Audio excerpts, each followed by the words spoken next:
Jesus Christ, what the hell was that? What was that sound pop, bro? It scared the shit out of me.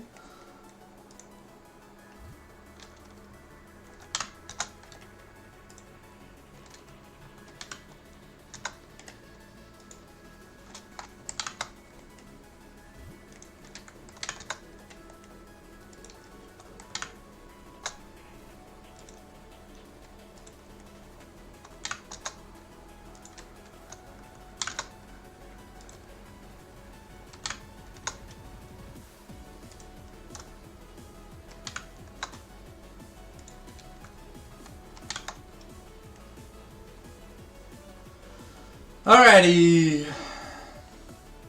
Okay. I don't know. I pressed the publish button, but I don't even know what it does. Alrighty. Now let me just get it up on the Twitch arenas.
Alright, won't be too long, guys.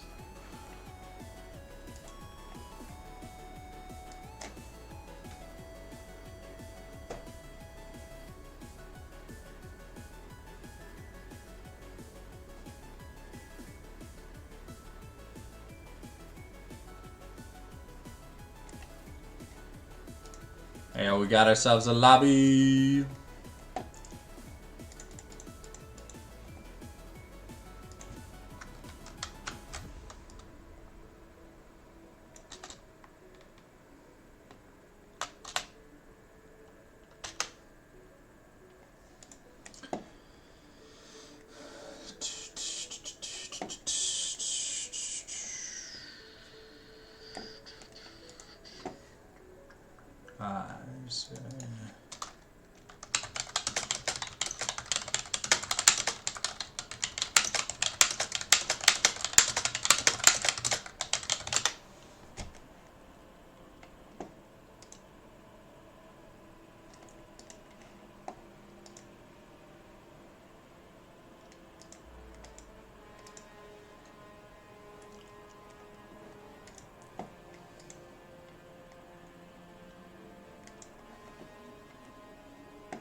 Oh.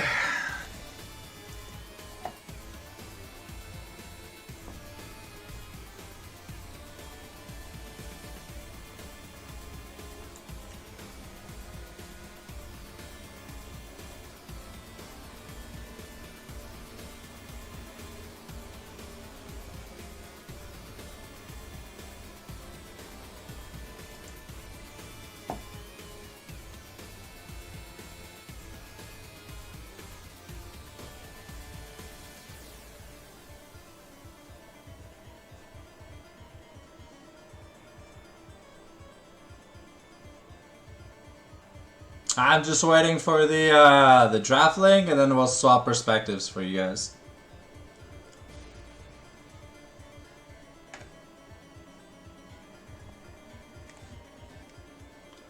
I don't know how to do the thumbs up emote. I don't know how to do emotes in the league chat. But,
we'll swap the music once I've got the lobby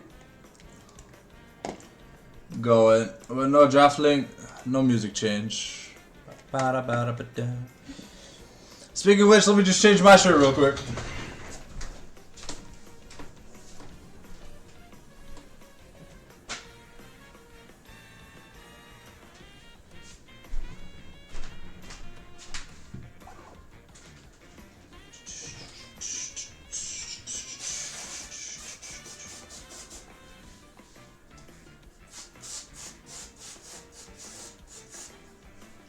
Vaults like them.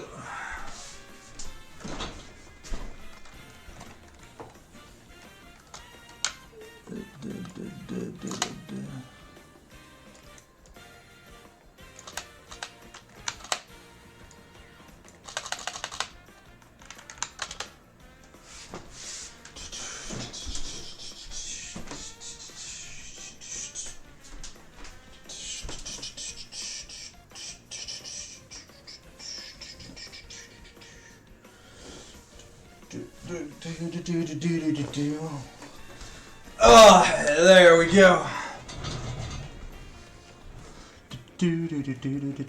Just wait on draft line.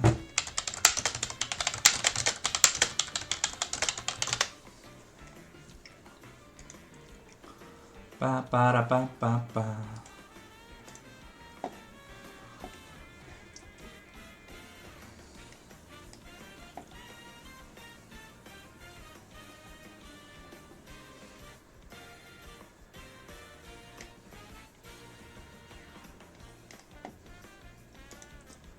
Do do do do do do.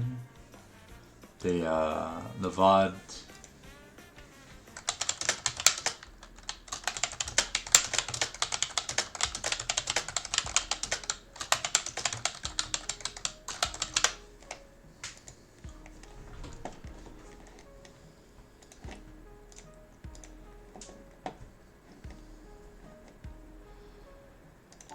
Hey, yo, thank you, the liveliest 122 for the follow.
Alright. So I'll just have to, when we're in champ select, I'll just have to change the pictures.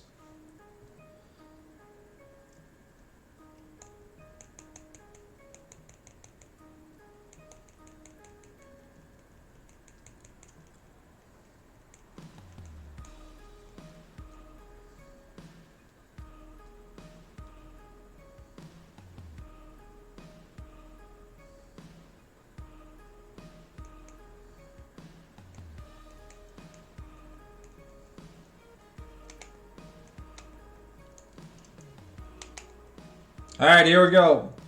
Starting us off. Let's see here. Over on the Baron Baddies side. Ooh, okay. Some spicy team champions. Excited to see that.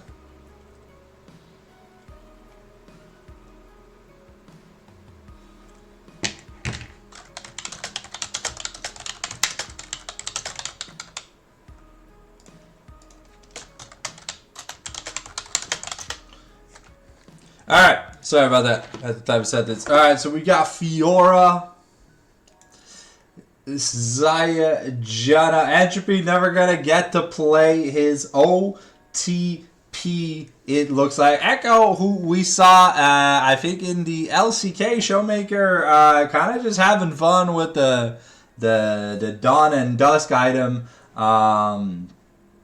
So, yeah, it's a champion that's really good with it right now. So, and Fiora is... Where's Fiora? Oh, it is Turbo's most played by far. Oh, taking Caitlyn off the table too. Alright. I don't really see much Caitlyn here for Ballstar, but imagine maybe there's a reason behind the Caitlyn. I mean, it is an impressive laner, so it's something you don't really want to have to lane into if you don't like laning into it. Give me just a second. Won't be long, guys. There you go. Alright, the Nico first pick here for the Baron Baddies. It is something here that I'm trying to learn the names. Liv is very fond of. It was between that and the Pike. But I do like the flexibility that Nico does bring to team compositions.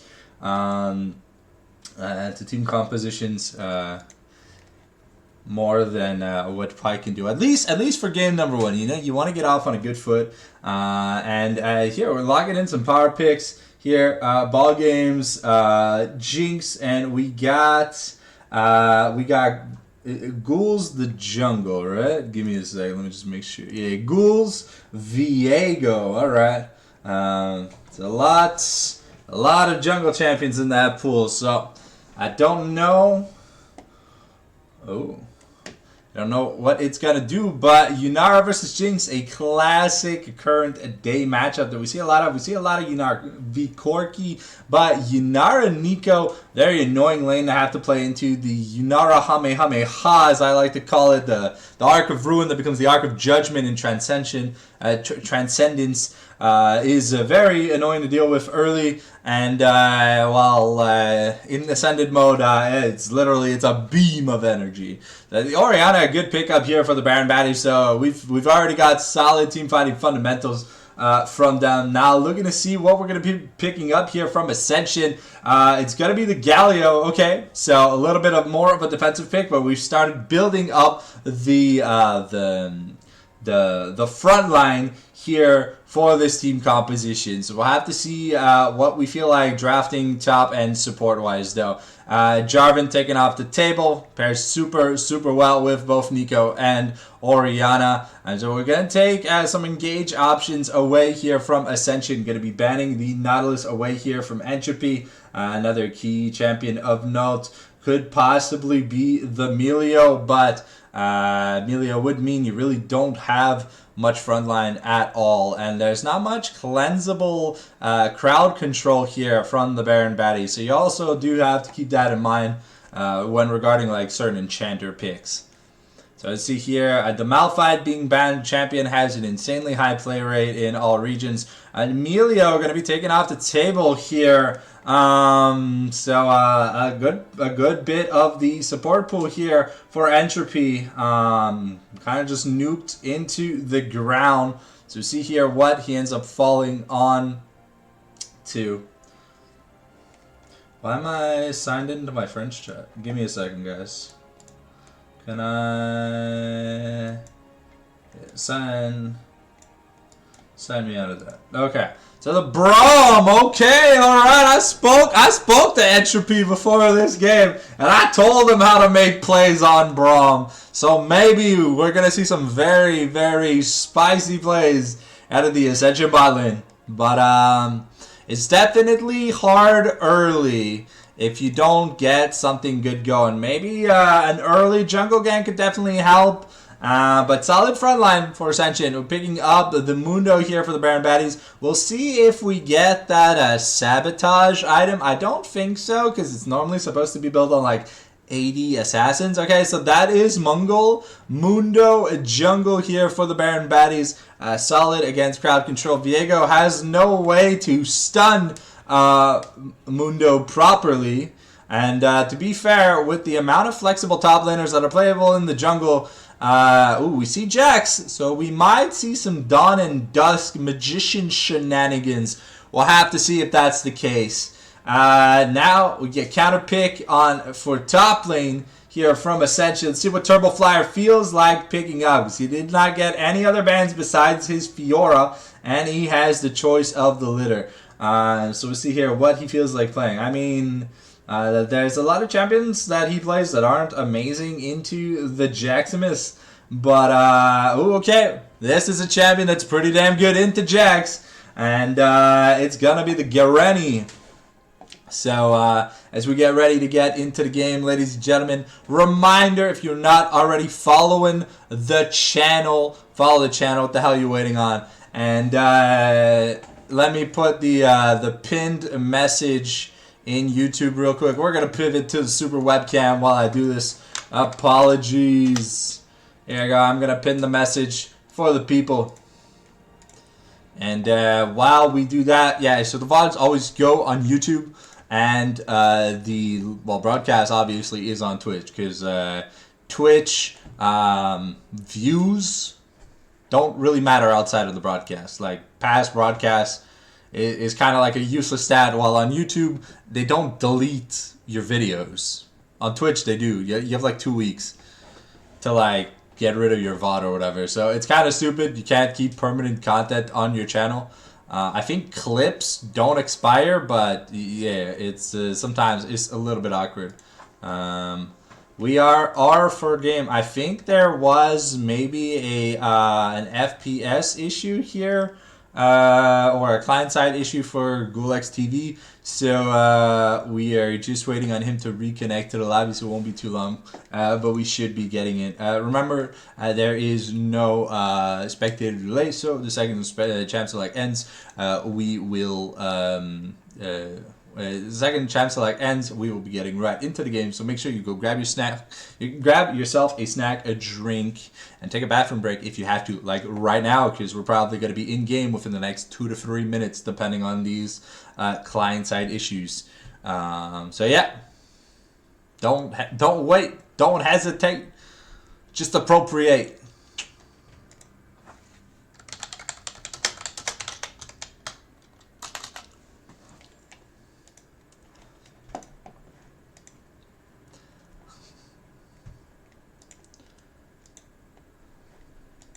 Friendly reminder, most of these scrims are 3-game scrim blocks, so normally we do best of 3 and best of 5 casts, but even if a team is down 0-2 in a scrim, we normally just see if they can stop the complete sweep or if they just get swept under the rug. So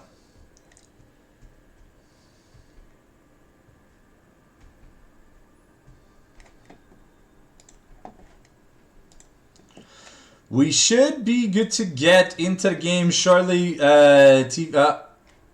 L.A. Ping. Is this man playing from Vegas? What the hell? Okay. I mean, NA servers are in Chicago. No? Well, right, they merge US East. They mess West. They mix both servers. So yeah, we do have the centralized things in Chicago now. Is he back? Yeah, okay, looks like we're good. I think. Yeah, okay. So yeah, if you're playing from LA and if you're playing from LA and the server's in Chicago, it's kind of like playing in the Maritimes. Yeah, all right. Like I say, we are good to go. We're going to be getting into the Chab Select shortly, and as we always do, we do the legendary Pokemon Pivot. If this is your first time seeing my beautiful backdrop, don't worry too much. It is Omega Halal. So on blue side, this game, we've got the Baron Buddies. And so that is going to be the Team 2 pick. And Team 1, we're going to browse, change, find Ascension. And BT1, we're going to find Ascension. There we go. So BT2, that means we go logo 1. And yeah, there we go. Mind as always, supporting the channel is free and it's fast. Plus, you get almost about 500 plus videos and shorts a year from my YouTube channel. So if ever you're looking for a good laugh, a binge, or I don't know, a stress reliever, I'm your man's. Plus, watching on Twitch does give benefits. You earn Sanctum Bucks, and Sanctum Bucks can be used to redeem a cash for free. So stock up those points. And there's also some other stuff and rewards, and if people have ideas for rewards and stuff, we're working on emotes, we're working on other stuff, but we do a lot of our casting on other people's channels, so at least for the paid content. So for my content, you know, sometimes it's a little bit hard to get my own shit going, right? But here we go. We're getting into the game. Do we got some sexy skins? Ooh, Elite Oriana. No Yummy Tummy. We got Biko, T1 Jinx, Ayo, God King Garrett. No TP. Turbo Epic. Turbo Epic. What are y'all doing? Okay, well, mid laner without TP can be okay. But top laner without TP, that's Harambe sausage. Because you basically lose your quest usefulness. You go from like a 4-minute TP to an 8-minute TP. And that, I mean, unless... Guys, also, Mundo's just going to want to split push our game. So, he's going to have you trapped. Okay. Alright, we are hoping for a nice start. Yesterday, it was a little bit of a massacre on the side of the Void Walkers. Gloomblade... PFX just went to town on their Scrum Diddly Umptious yachts, and well, let's just say you don't feed a Yunara 10 kills by 12 minutes, because then she just goes Kamehameha and everyone dies.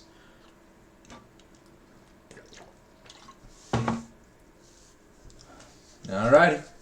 We're loading into the game. Hopefully no connection issues. Haven't had any spectator bugs since we started this year. So far the client improvements that Riot said they had been implementing seem to be working fairly well. A double barrier, double lethal tempo. Surprisingly, no cheaty boots here on Jinx, because Jinx more of a champion that cares more about Berserker Greaves than Yunara. So she doesn't want the slightly magical footwear. But one thing that is interesting to see is that we have the Arcane Common. So they're really looking, so Ember and Liv are looking for kill opportunities very, very early here.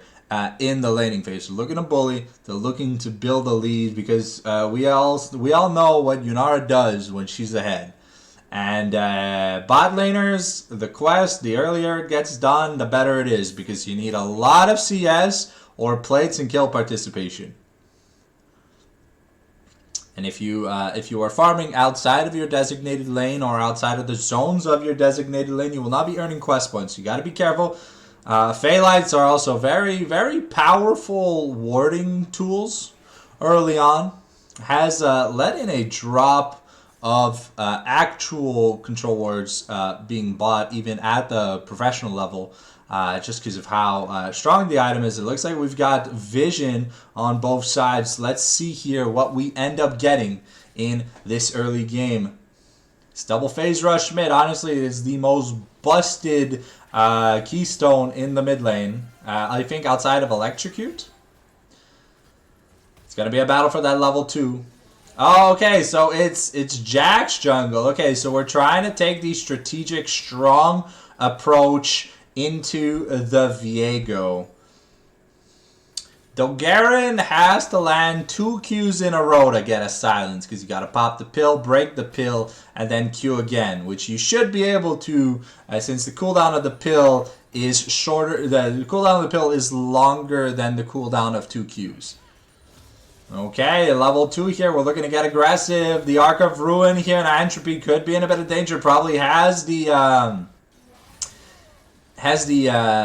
Winter's Howl, so the Winter's Bite as a scaled skill. So that early aggression is coming in pretty hot. And keep in mind, both these bot lanes don't really have much sustain, if anything. It's Grasp versus Conqueror. Ooh, okay, a nice shielded Duran. The Ignite's coming down onto Kim Jiwoo. But with that potion chug, very important to drink your potions and eat your broccoli, take your vegetables and your vitamins in the morning. I don't know what else to tell you, you know. I was raised on all these good little habits, so my body's in bam prime shape, baby. But yeah. So I'm assuming with the Jack's jungle, we're gonna be aiming to try and fight Viego at like these like scuttles and early objectives. Viego is a champion that kind of likes to float on by. Ooh, -2 there for Ember, just missing both that CS. Every CS you miss is very, very impactful. Okay. So it looks like we're gonna opt out of the full clear to secure the crab early. Okay. Ember is taking quite a big beating. Okay, and now we're looking, or Kim Ji-woo has no flash. There's a red buff on Viego. That's gonna be first blood over to Ghoul X Ghoul TV. So someone call Kaneki. Because we're in danger. Ooh, Moxie might have found a flank angle. The flash from Gullstar into the counter-strike. You got to try and flash a little bit further away. That was an almost same distance flash, so a little bit asasawase. But good thing for the Jinx that it is not a kill that went on Yunara, because that could have been catastrophic.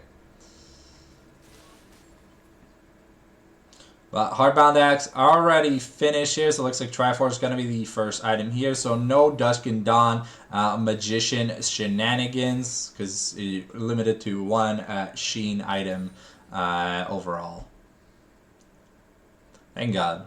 Imagine how crazy it would be if you could stack different Spellblades. That'd be hilarious, no? I think it would be hilarious. Okay. At least Turbo Flyer having a good deal of CS extra over exchange by a little bit. So Garen, depending on the kind of build he goes, may fall off less than regular Garen. I know they were... Ooh, nice engage here. The Justice Punch into the Shield of Duran. You know, proc the... is going to be enough to proc the... we're not even going for the top scuttle. We're just going to let it be. We have vision, so we've seen it fly by a few times, but is it just that first dragon that's really important? No, it looks like Moxie here just really looking to power farm on repeats. Okay, Epic Folktale is just really laying it hard onto Kim here in this mid lane. But gonna end up trading 1-for-1, but with a decent CS lead. Be probably decently problematic here for Orianna. Good amount of CS here is also going to be lost to the turret, and the wave is pushing into Epic Folktales. Moxie going to get tagged by the... Ooh, Turbo Flyer could be in danger, but I mean, Mundo doesn't really have a kill spell. It's got consistent damage, but that's about it. Alright. Though, it is small XP disadvantage here for Gallstar. Ooh, okay. Our first fight over at the Dragon Pit. The Shockwave could be huge. Finds 2 here from Moxie, and now we're looking. Here comes the heroic entrance, and Galio's going to be able to survive. And now Yunara looking for some damage. Just needs one more auto. That's going to be enough. Ghoul is alone, and he's probably just dead here. But Kim Ji-woo, one more auto. Is it going to be enough? Turbo Flyer's trying. Ooh, no. Ooh, Turbo Flyer is going to be in danger. Mundo pops the Nas, but it's not enough to get in range. Kim Ji-woo also surviving the onslaught here. So a lot used, but and Dragon wasn't even done. So, oh, Collector Viego. I don't know how I like that, boys. I'm not a fan of Collector first on Viego.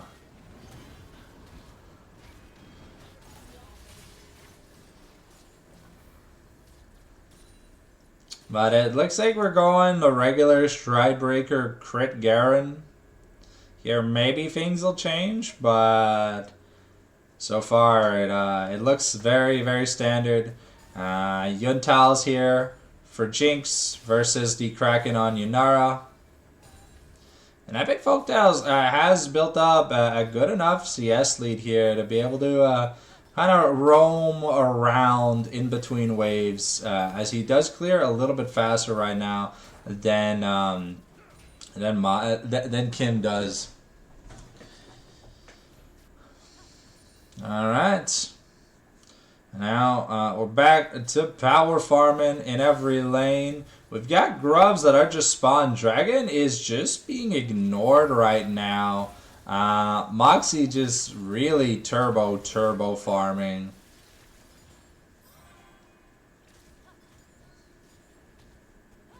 It's a good vision denial here. Okay, we're going in with the pop-up here. Could be in danger. The Transcendence has been popped, and now Entropy should be fine with the Unbreakable. It's doubtful we can get through. And just a good kill. Poor Gallstar struggling a little bit here against Ember and Liv. But Yunara and Nico, a very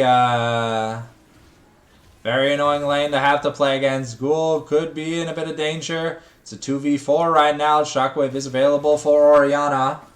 And let's see, Kim Ji-woo could be in trouble. Is gonna die though. Flashless Orianna. Ember gets the recall canceled. No flash available here. Gonna get stunned up, rooted up. And that's a shutdown here. No kill onto the Jinx, but Viego now 4-1-0. Definitely gonna be heavily accelerated. A Dragon was picked up though by the Baron Baddies. Slide CS leads in solo lanes here for Ascension. Okay, we're going in. Ooh, Ghoul TV could be in a bit of danger. Moxie's here, just gonna jump on the Viego, who hadn't had time to spend the money, and now Turbo Flyer may or may not make it out alive. Nope, and Exchange just gonna pick up a nice kill. Kim also rotating. So that's going to be... was that an assist? I can't tell if it was. I don't think so. But Mundo here, going to enjoy some unpunished turret plating action. And with that money, that should be his Heartsteel finish. Yeah, so we are going... is this Strikebreaker? His Strikebreaker builds out of Fate, right? It does? I'm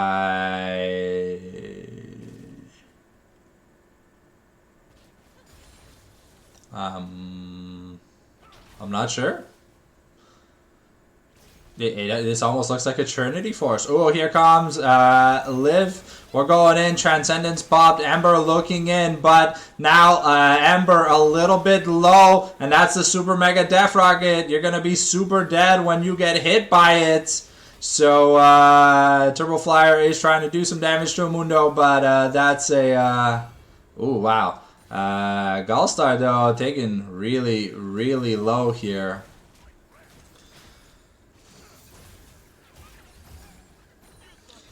And yeah, this Nico is doing an insane amount of damage for the early game.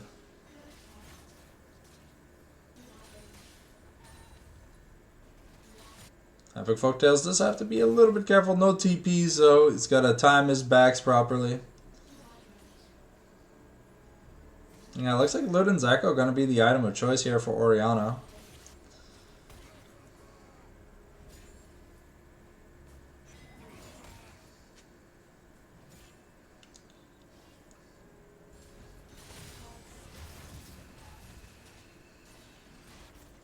Okay, Gold TV looking to maybe make a play, but showed on Vision very early. And with Brahms rotation, it looks like it's going to be Bandle Pipes versus... Ooh, okay.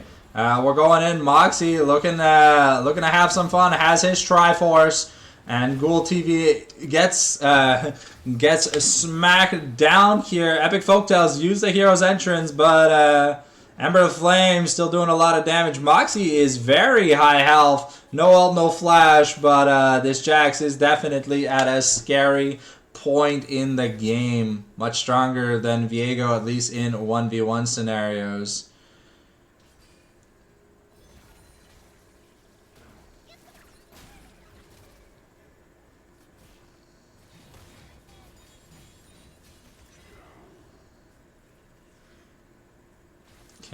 And with those triple grubs too, it makes things harder for Ascension when it comes to all that split pushing. It's Mundo able to start eating these turrets at a much faster rate. I wonder who's, like, how are we going to deal with this Mundo? Because we got Garen Viego, but I mean, Mundo builds armor, is basically going to be immune to damage.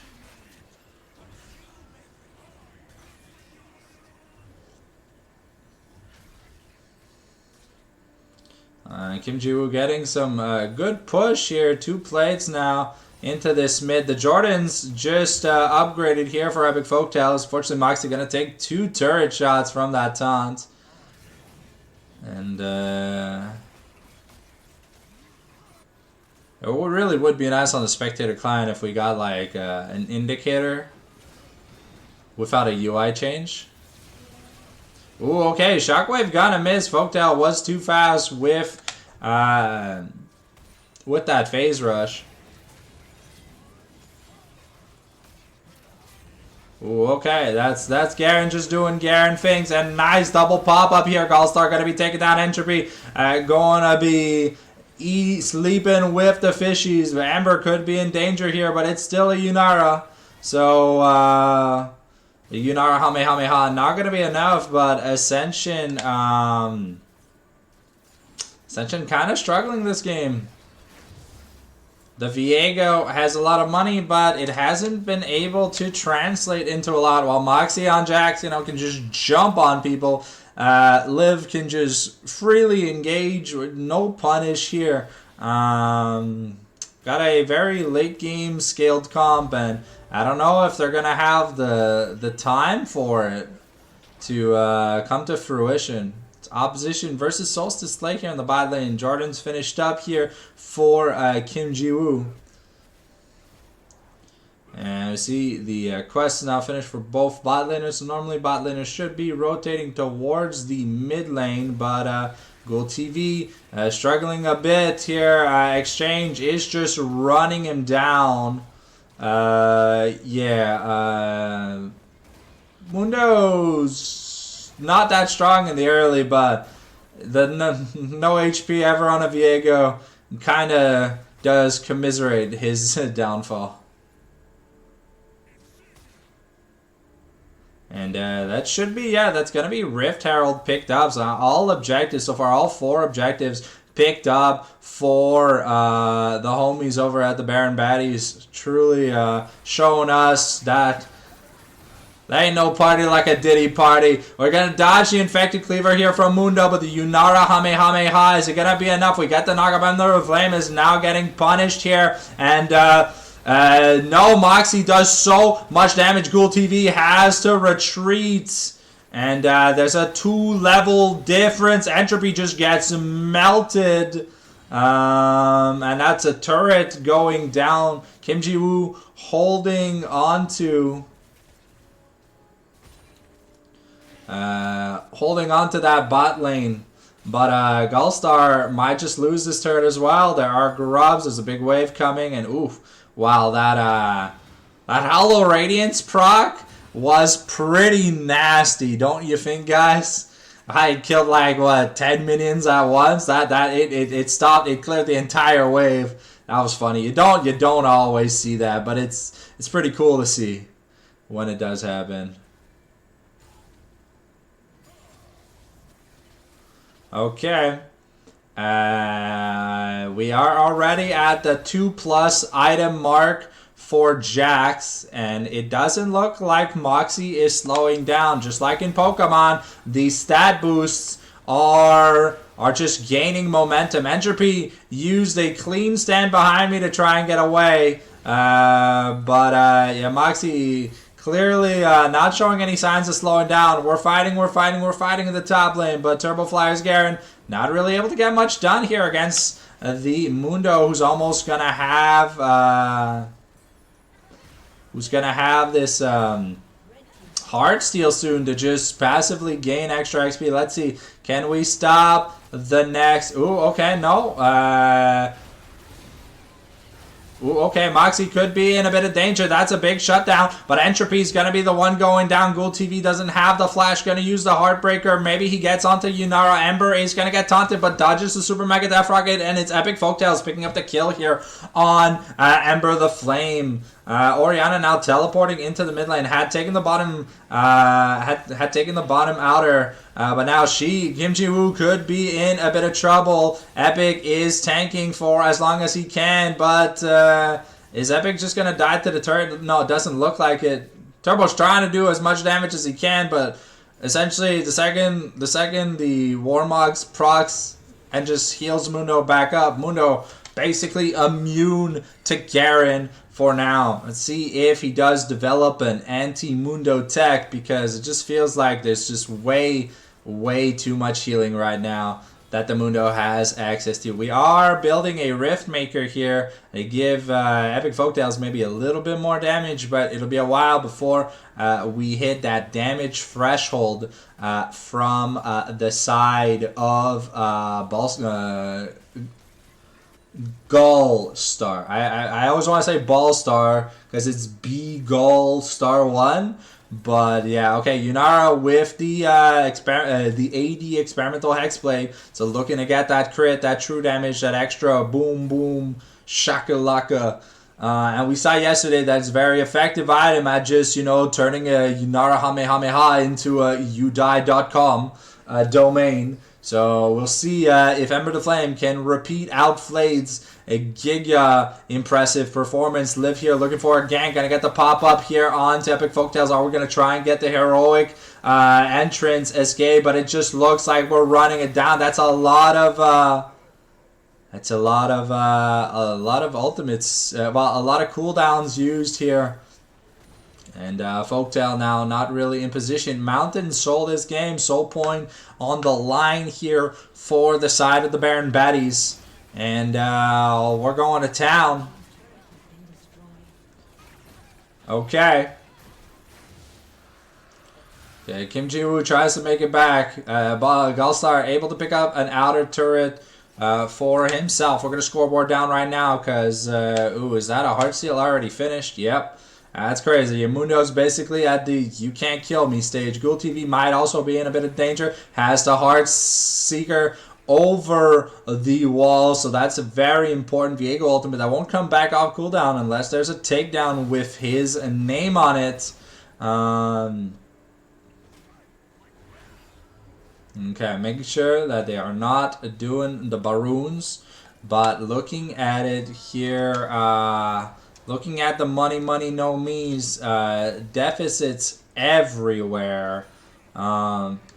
Not much that we can do. Almost level 16 here on the Mundo, but Moxie does an insane amount of damage. Turbo Flyer might have to flash away, and a good flash. Stand behind me. Oh, we missed that Glacial Fissure, but I don't think it would have made a difference. Ooh, here, Liv wants to find something, the double pop-up, but flashed away by Entropy, but it's got to be Turbo Flyer that's got to be sent to the jail. Here we get the heroic entrance, gets a double knockup. Is it gonna be enough? Does Moxie die? Does Gulstar get a KO? No, but it's a reset here for Viego. We're going in exchange. Also gonna die Heartseeker into the Mundo. Throw the Infected Cleaver. Ember the Flame has to use the Kamehameha. Is it gonna be enough? No, we're gonna miss the second Cleaver, so there's not gonna be a chase down here. But good fight back here by Guldo. Fancy feet, just getting away. See, Merc Tread's basically MVP this game, you know, allowing players to kind of just swiggity swoogity, I'm going to come for that booty.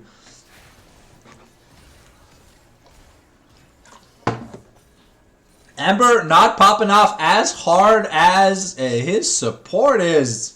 Flip having an MVP performance here on this Nico. But, you know, we can't take any points away from Moxie, though.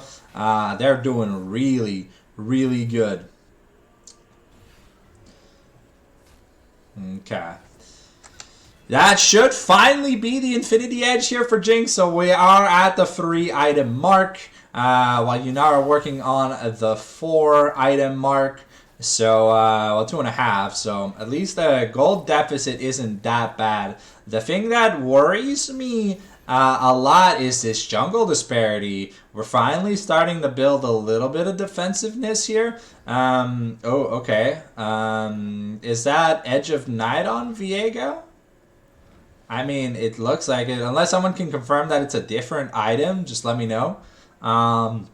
Haven't studied all the build paths yet, sadly, only halfway through the current live patch, so unless we're gonna see unless it's that new item, the Remembrance or whatever, that the two like twin dragon things that we saw Kane buy earlier this week. I'm not too sure.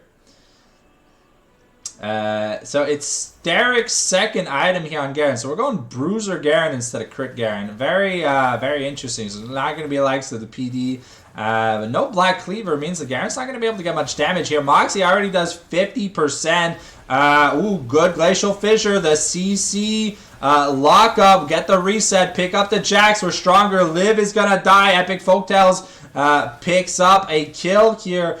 Good use of the CC chain combos. And nice block here by Entropy, but Kim Ji-woo gonna be able to pick up a turret. We're gonna get Turbo Flyer just going to town on Orianna. And is Garen going to be able to chase? Looks like the answer is no. It's going to be a free Baron going over to the Ascension members. Gold lead, not necessarily in their favor, but they were able to collapse a lot of the disposable income. Picked up the Edge of Night, pick up the Locket, work on that Seekers. And okay, so it is like Bruiser / Tank Garen. So I do like this more than Crit Garen just because of how they've treated like the crit ratio modifiers on this champion. You know, okay, Turbo Flyer is taking a lot of damage, but he does have an XP lead over Exchange, and Exchange has been level 15 for a while, so should be leveling up. Oh, okay, but maybe Epic Folktales gets caught up, gets rooted up by the Tangle Barbs. Is it going to be enough? No, nice stand behind me. We're going on, but Ember Flame forced the flash, used the Transcendence, and, oh, okay. Turbo Flyer, I don't know if he's got enough damage. Mundo's just healing way too much. Yeah. And that's gonna be the Mundosity. We're trying to get in onto Moxie. We can't give that soul over. Jax is looking to get into the pit. A nice knock up here onto Entropy. A Ghoul TV could be going down, but it's gonna be Mountain Soul claimed by Moxie. Nice shockwave onto Epic Folktales, but now the front line is gone. But here comes Exchange. He's looking for it, but Goldstar is excited. No red buff, but the slows, they land. The Winter's Bite. That's a triple kill. We're going for Mundo, but we don't have enough gas in the tank. Unfortunately, we'll have to fight for this Elder Dragon should it come to it. We are not killing this Mundo. Yeah. Okay, it is Ghost. It is Ghost for Viego Ultimate, but you get a turret at the end of it. Heartbreaker was, sorry, it's not Heartseeker, it is Heartbreaker, my bad. Heartbreaker was used, so really big cooldown here for Ghost. But that money here should get Goldstar now back in the lead when it comes to the item tempo-wise at now 4+ ish items. We've caught up to Yunara, who Ember has kind of fumbled the ball a little bit, being a little either too far out of range or just at the bad place at the bad place at the wrong time. I think we're going Deadman's here on Garen next. Interesting build. So he's not gonna do much damage. I think a Black Cleaver would have definitely helped a lot. Just cooldowns, movement speed, etc. Just overall a really strong item. The Moxie though has now finished the Sundered Sky, the Rift Maker, and now we're building towards, I want to say, a Sterix Gauge for that Lifeline passive. The Bloodletter's Curse finished on Orianna is interesting. We have the Burn plus MR Shred, but there's not that much magic damage coming out from the big carries. Kim Ji-woo going to be in a little bit of trouble, but double Phase Rush uses, and look at how tanky Orianna is. To be fair, she is tankier than Epic Folktales right now, so that's a little bit cray. Okay, looks like LDR probably on the next item. The next priority here for Ghoul TV. I'm going to secure some Scuttle Vision here. Titanic finished on the Mundo, so now he is a potential threat in team fights. A little low on the Heartsteel stacks. Ooh, are we not going Zonias? No, we are. Are we just delaying it though? Okay, yeah. Exchange here, just stacking that HP. 1, 2, what is that, 7,000 HP? Yeah, 1, 2, 3, 4, 5, 6. It's like 6.5. Okay, Moxie though, gonna find Ghoul TV and another Heartbreaker use. Really big cooldowns from Viego being wasted this game, so they will not be available. Actually, it will be available for the next Baron fight, but it just means that Ghoul TV has got to be a little bit careful. Turbo Flyer forced a flash away here, and the Garen flash actually kind of crucial to get onto Moxie or Ember in these team fights. So we'll have to see how Ascension's able to bridge the gap. A lot of standing gold here still for Ascension to grab up. And the gold is tied right now. So a lot of possible plays in the making. And I think it feels like Mortal Reminder. I think it should be Mortal Reminder. Because, to be fair, if you look over at the side of the Baron Baddies, there's no armor besides a Seekers and plated steel caps. So there's no reason to build LDR. But there is a Mundo, a Jax, and a Yunara who can all benefit from healing. So anti-heal, very good, and it's kind of hard to build on most of these other champions. So yeah, Dead Man's was the correct assumption here for Garen. That is going to be likely what we are picking up. I'm just afraid that we don't really have that much TV. The Edge of Night popped by the Jax W, so the stun lands. Glacial Fissure gonna miss here. Entropy gonna force the heal. Really were trying to force something, but Entropy used everything he had. Okay, maybe we're still looking at a possible fight, but here we're gonna get flanked by the Nico. We gotta be a little bit careful. We are also outside of the Galio range for that heroic entrance. So Baron has now spawned, and Yunara does pretty good Baron damage. It's gotta be a little bit careful. See here, down to 10,000 already. Okay, Ballstar in a bit of trouble. It looks like we're just abandoning the Baron to just assassinate everyone.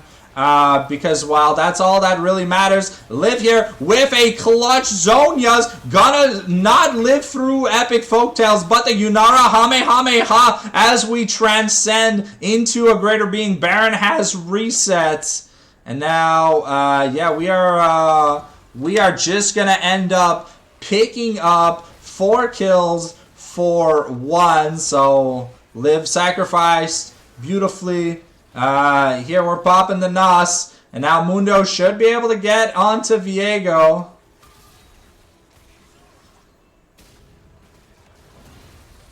Okay, I don't think Viego's going to be able to make it into the pit. And no, unfortunately, Ghoul TV mechanically fumbling on the Viego. Not able to find the clutch openings that he wanted to find. Poor Gullstar didn't even have the time to blink before they died.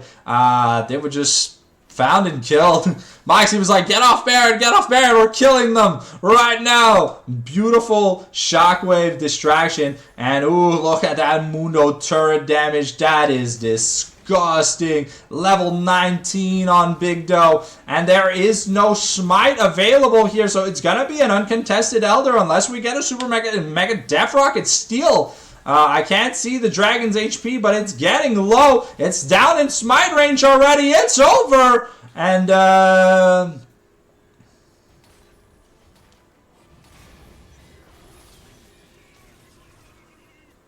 okay, exchange here has to be a little bit careful. Shockwave gonna one-shot the Jinx! And now, they're looking to survive.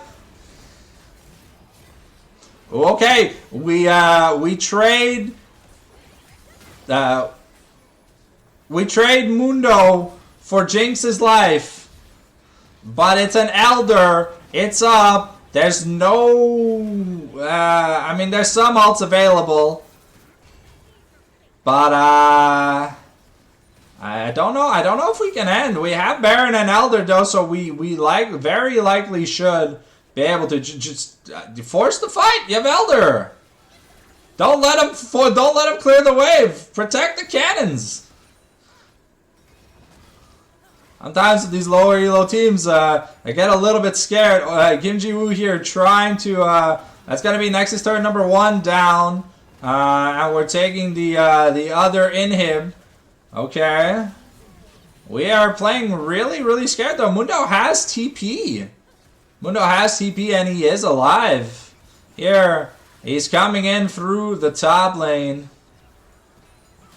Okay, this should be the last probable move. Look at that Mundo shield. He's just gonna come in, booty slap that turret. It doesn't matter. Elder is still a thing. You can't fight with Elder. And here Nico gets an execute. Yunara goes bam, bam, bam, and that's just gonna be the end of the game, ladies and gentlemen. Ascension had a chance at the beginning, but fell too far behind in team fight tempo. And yeah. Well, that's game 1. We'll be back here in just a quick second for game number 2.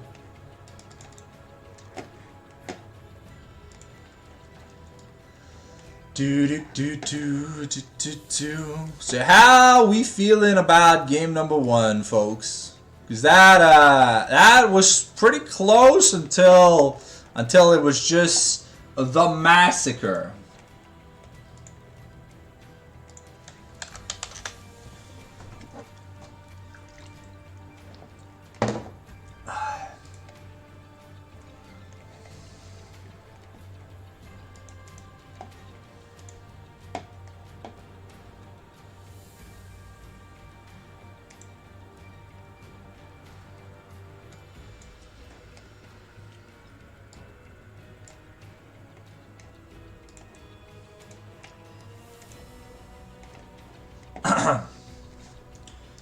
Alright.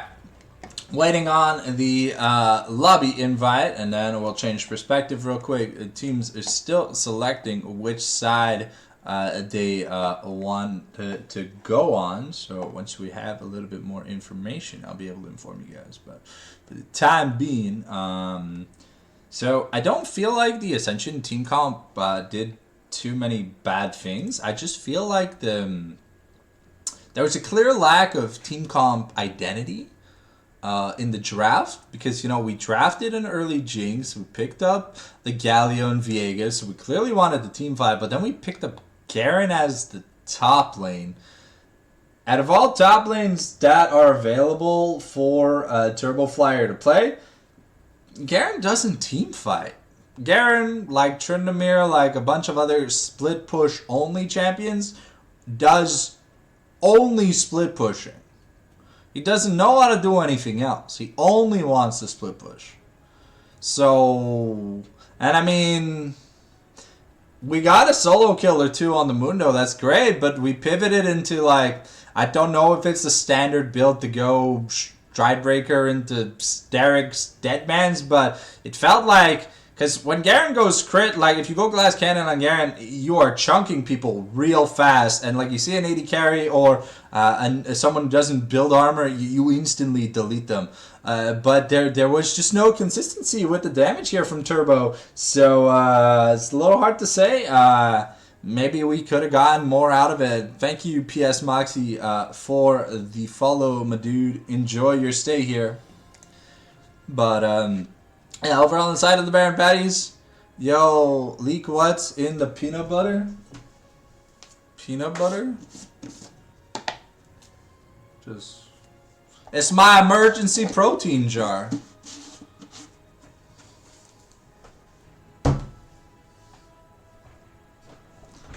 I work out a lot, so sometimes I get hunger pangs. It's creamy because well, chunky hurts. Yeah. Can I get an invite to the lobby if it's up, by the way?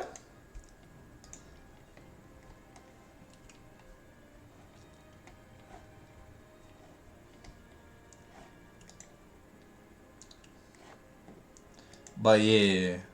Nah, at least with the Baron Baddies team comp, you know, it was clear. You know, you play for that late game. You've got a Mundo that basically no one has an answer to.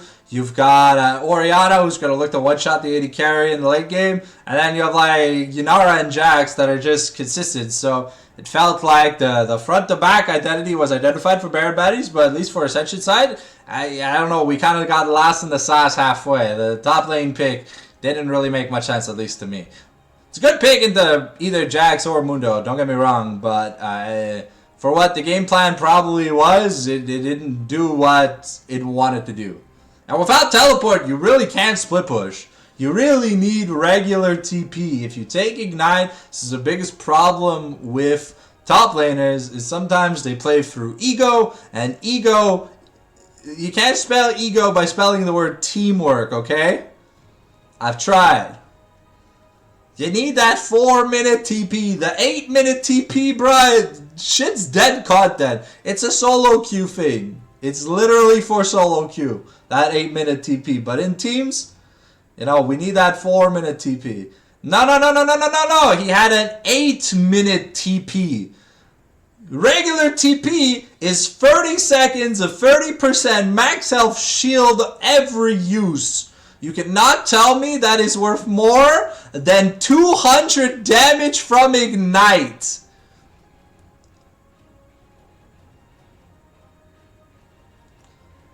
%, max health. If you have, for every 1000 HP you have, that's 300 HP. It's a better barrier the second you unlock it.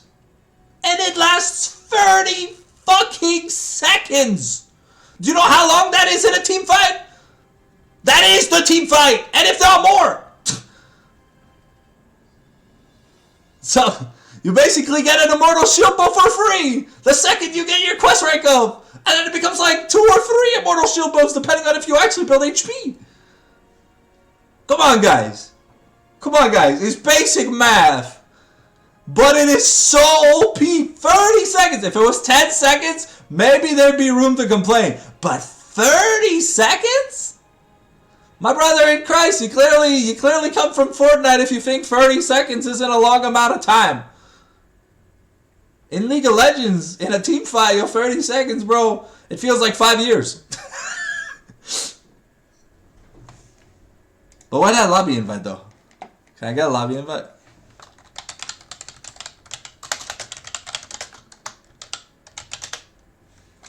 Give me a second. I'll just post my username in chat just in case. But yeah. There you go. That's my league user. In case someone wants to give me a friend request to invite me into the lobby. Would be appreciated, you know?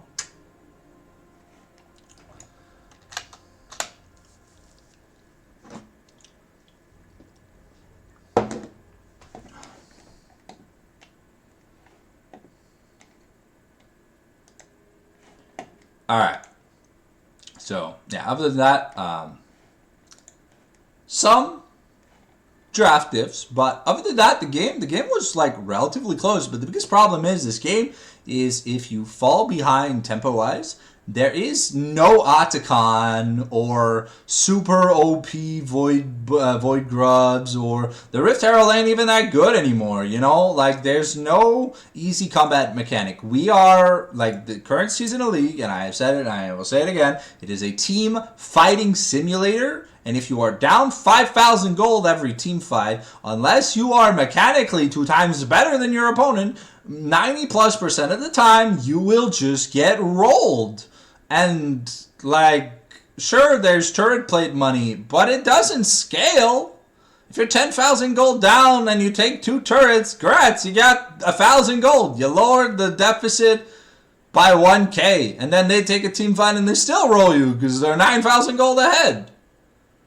So you can't just give up every single objective, you know? Like, it's okay to play for late, but games don't last 45 minutes. You can't just say we'll go to Elder every single game and we'll make it work. You gotta play with a bit more finesse, and that's why I'm surprised that we are picking such late game scaling comps.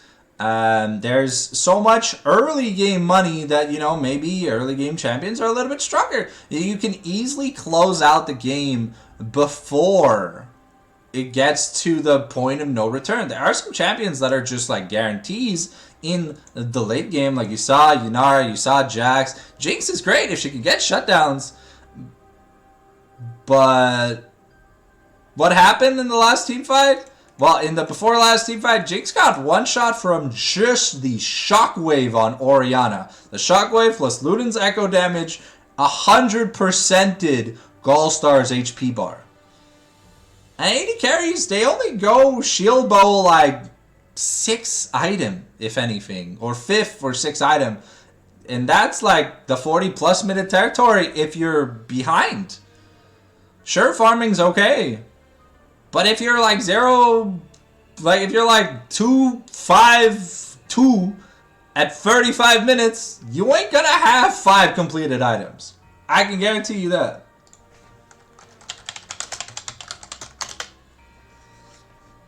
So it's normal for players to not understand like how patches like work too well, but the thing is, you know, Riot wanted to make the game much faster. They took out objectives because people were complaining that objectives were too strong. Now the objectives basically suck.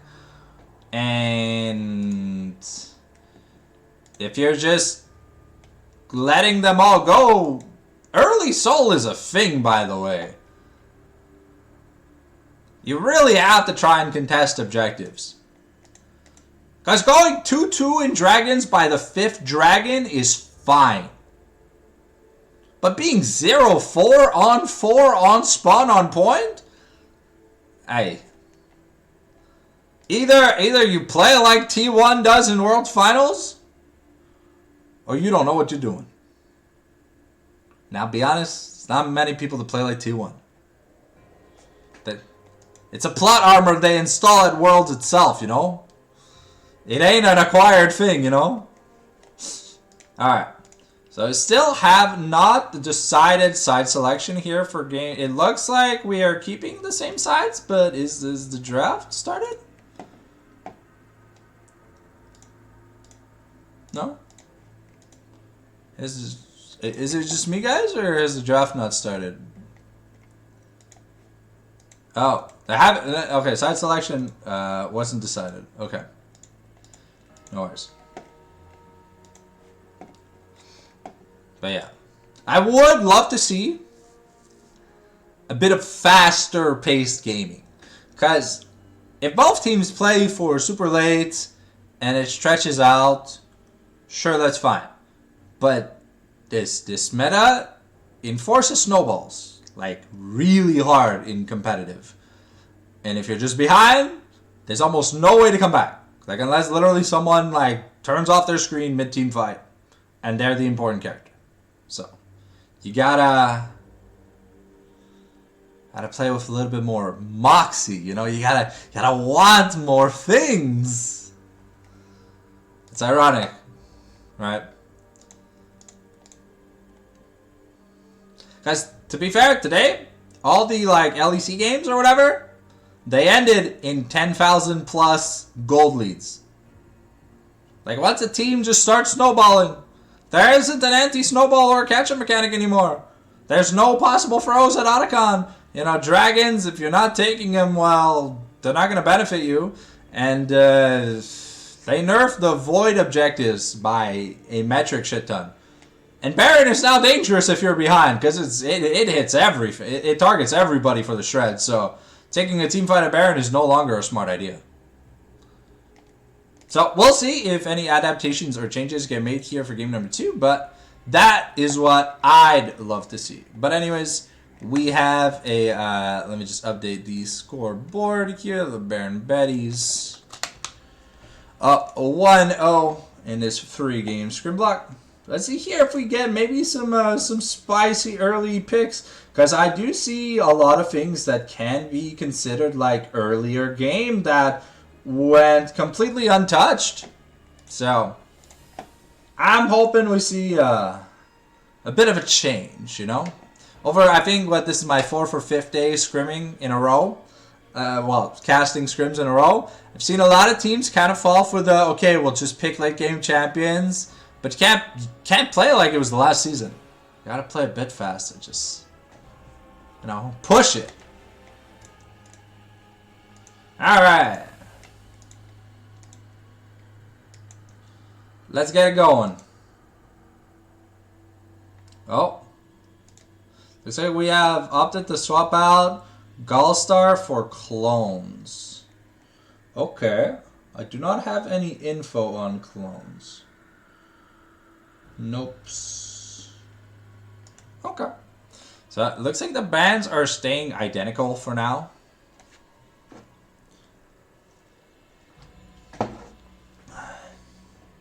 No, the Janna, it was the Janna instead of the Amelia. Okay, so maybe Baron Baddies are just looking to take it away.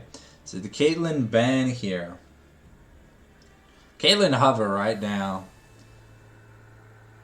Okay, no, it's okay. It's just gonna be Janna. Okay, we're just punishing the enchanter-friendly pool of entropy here. Sivir banned away from Ember. It's most played 80 carry this season.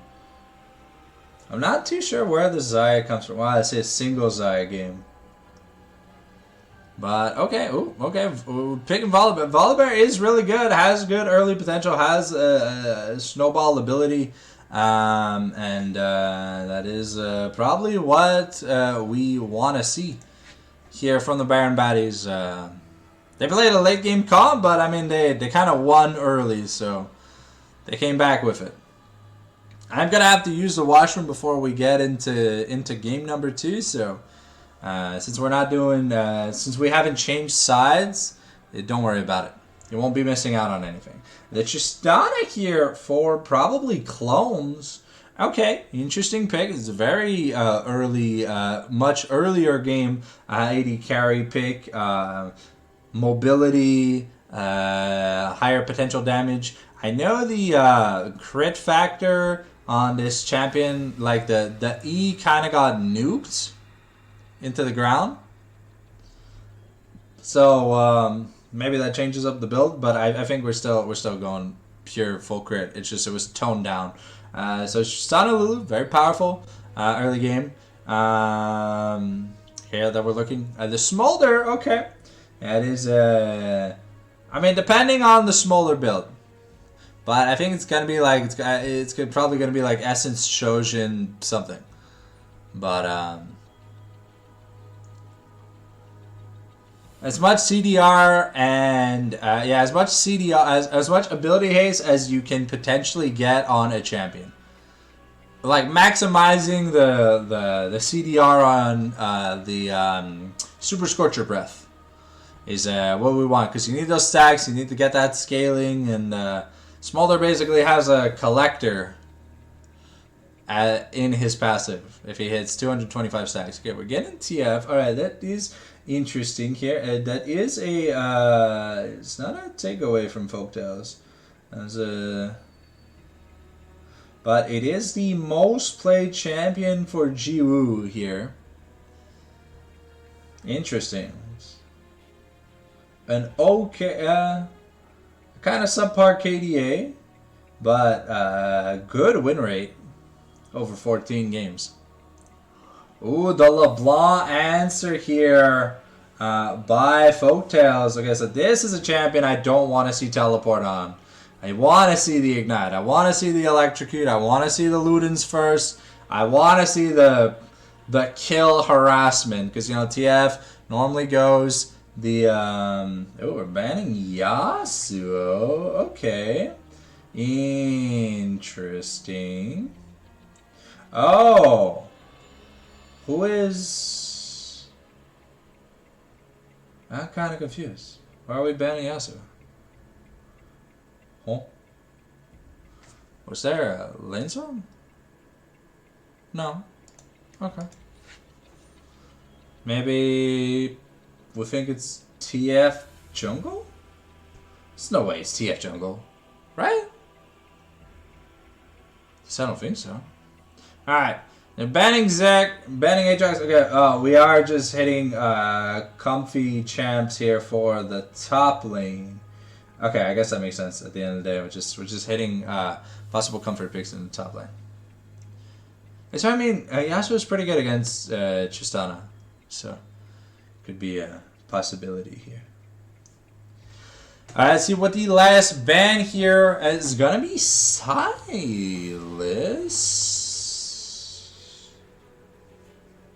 Alright, that's definitely interesting. Okay. Let's see here what Ascension feel like picking up. The Malphite was left open, and since Silas is banned, you can't just pick Silas and say, haha, we got better Malphite here. So we are looking for some aggressive gaming. Malphite, not the best ganker, but, you know, starting at the level 6, especially if he gets that, what's it called, that Zeke's Convergence, can definitely make a lot of things happen. This looks like it's going to be exchange, no, it's going to be Liv's Tom Kench, from what it looks like, at least. So I'm not seeing Tom Kench played by exchange here.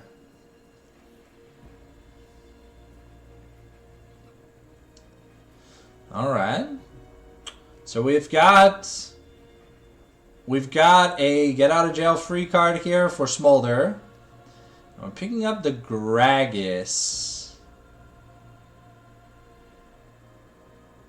Oh, no, okay, it's going to be Renekton. Okay, I was going to be like, Gragas doesn't really fit into the early game style Bash Brothers mechanic we want. But Renekton definitely fits into the we fight, we win early. Let's see here what Turbo Flyer feels like picking up for himself. He has a few champions that aren't really good into Renekton, but he does have a few. He does play a few that are not that bad into it. So let's see what he ends up wanting. Unless it ends up being Malphite top, but I think it is going to be Malphite jungle. Okay, yeah, they're very likely going to be Kale jungle here. No, Kale top, Malphite jungle. What am I saying? Don't listen to me. Alright, so as we get ready to get into the game real quick, I'm just going to go use the washroom real quick. I'll be right back.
Spare water bottle.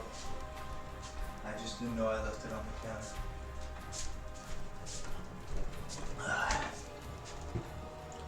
counter. Okay, I'm back. It looks like we are not ready yet here in chat. It won't be too long. Looks like we have substituted clones for Gallstar.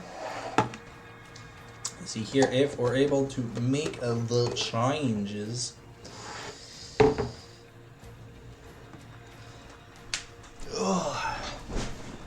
Remember, those of you watching the stream who would like access to the VOD, make sure you click on that YouTube link and you go subscribe to ring that notification bell to be alerted when I do post the VOD. I don't post the VOD on Twitch because it's temporary, and honestly, outside of concurrent viewers on Twitch, there's nothing else that really matters.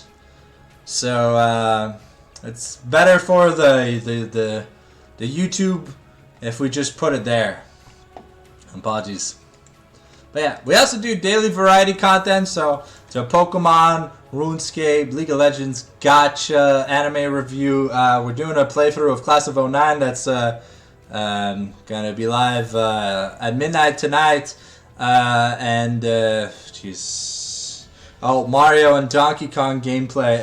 Mario right now is Super Mario Advance 2, the Doki Doki Panic, and Donkey Kong right now is Donkey Kong Bonanza.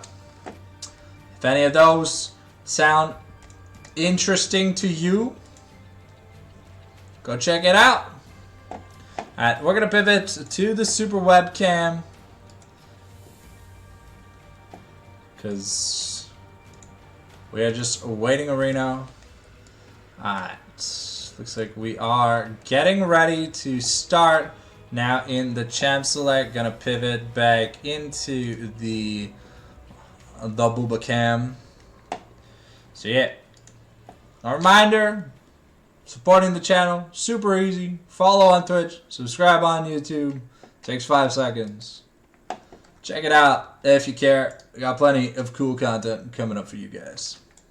A little bit of a break in February and a 2-week break in April for casting. But don't worry, you'll have daily videos because I've already planned ahead. I've got that big brain, you know?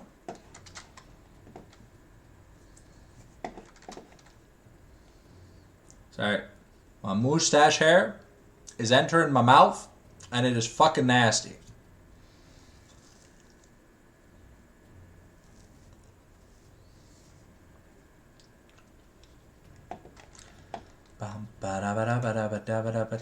Speaking of which, oh,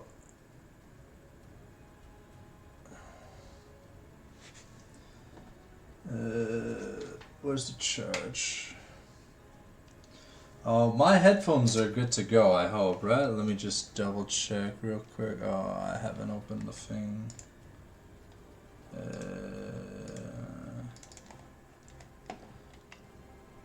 Oh, yeah, I should be good.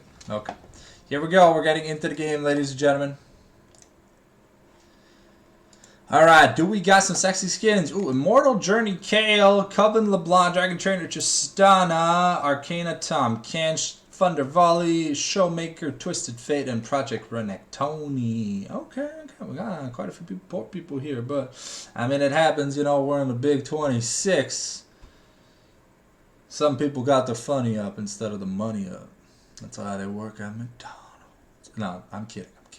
Hey, I love McDonald's. Great restaurant. I would just wish that all the American benefits for McDonald's would come to Canadian McDonald's. It's a lot of cool things I can't do because Canadian McDonald's is expensive. So we do just the combos. One got them tickets. All right. So double barrier. We got no TP top lane. Okay, so it's all about winning early. So we will have TF with First Strike over Spellbook is a little bit interesting, but I do like the Ignite plus Electrocute on LeBlanc. The Aftershock for Gold TV is interesting because the only way Malphite can proc Electrocute, Aftershock, is with his ultimate. So maybe a misinput, because normally we see what is it? We see like Arcane Comet or something.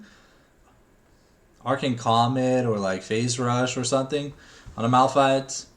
Hell, even sometimes I've seen Guardian, which is, you know, it's funny, but it is what it is. Alright. Okay. Yeah, those Fey lights are very, like, if you look here or whatever, those Fey lights giving that extra vision here is, like, insane. How about I just turn off Fog of War? No, we'll keep it on. Do you guys want Fog of War? If not, let me know. Alright, so Kale here, early on, has to be very careful with trades, but she does passively outscale Renekton. She becomes a better and a better champion as time goes on, but you do have to be very careful. It's early on, Renekton, very powerful champion. You gotta pay him a little bit of respect, because Kale pre-6 is a melee champion, like a full-on melee champion, with a tiny, tiny bit of range. Now, Renekton has 2 dashes. Kale has a speed up. Speed up. So we'll have to see how the early game is played. Okay, so explosive shot here. Explosive charge here was taken. 4 clones. You can see that the little splash whenever he kills something. Applies to literally anything he kills. There's a splash. So that's why Tristana can never truly freeze a wave, because she will always be pushing out. Okay. The smaller stack-wise, we're looking at maybe 23, 25 minutes. 4 to 25. It's a little less than... a tiny bit less than Chovying, which is 10 stacks a minute. But in outside of, I want to say, like Masters plus 80 carries... I don't really put that expectation on players. So if we see it closer towards the 27-minute mark, that'll probably be like acceptable. Okay. Yeah. See here, if Volibear ends up getting the Dusk and Dawn, so it is something that we saw yesterday, and it looked kind of nice. Oh wow! Okay, Turbo Flyer. Getting a good chunk in on exchange. Okay, here comes a clone taking some damage by that Lulu shield. The exhaust coming out. And we're getting a lot of damage down. Tahm Kench gonna miss the little lick, a reset on the jump, but it's first blood here with a gank in the top lane. And now Liv is getting hungry for more. But you see, even through that exhaust, it's hard to get stuff done. Entropy does have to do his best to not just sit through these fireballs, because the more you get tagged by Smolder's other skills, the faster you unlock his Q. Oh, okay. Oh, okay. Gold TV was just looking to try and get the the assist or help with the kill, but the ignite electrocute proved to be enough at the end of the day. And I'm excited to see what support item, what first support item Entropy decides to build. So there's a lot of ways to play Lulu in 26. So Alternator already versus 2 Ruby Crystals. That is what we want to see. We want to see the power threshold here from the LeBlanc. A little bit of gold lead. But remember, it is Twisted Fate. This man just prints money for free. He is Gangplank, but on everything. So when he clears a ward, whenever he gains CS or whenever he kills something, he rolls a dice. It gives him money, and if he has any crit chance, it rolls it again. It rolls a second dice to see if crit yes, crit no, and if crit yes, it doubles the gold. So it is pretty buck nasty. Ember already at the 25 stack mark, and you see here that TF struggling a bit here into the LeBlanc. The trades are going really, really well for Epic Folktales. And that is good for LeBlanc. It looks like it is indeed going to be a Dusk and Dawn. At least that's what it looks like. Unless we're going Rod of Ages. But I don't... You know, Rod of Ages on Volley... It is like sometimes built. Ooh, okay. It's Folktales though. Ooh. Has to be careful with that turret aggro. Okay. Moxie though, looking. There's no flash here on Kale. But here comes the Divine Intervention. And another kill for Turbo Flyer. No TPs, so that's going to be a juicy amount of money. Exchange going to be able to get at least a plate, if not maybe 2. Probably just 1, but... Okay, but with that priority, I like to see the Ghoul TV now prioritizing some objectives, you know. There's a lot of attention being paid to shut down the Kale. So,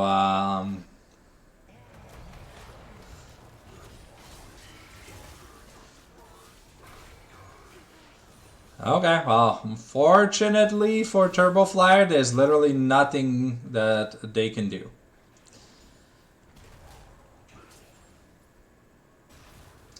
That's just an insane amount of... Oh, okay, we're going to use Unstoppable Force. Jiwoo, no flash, has his ultimate, but...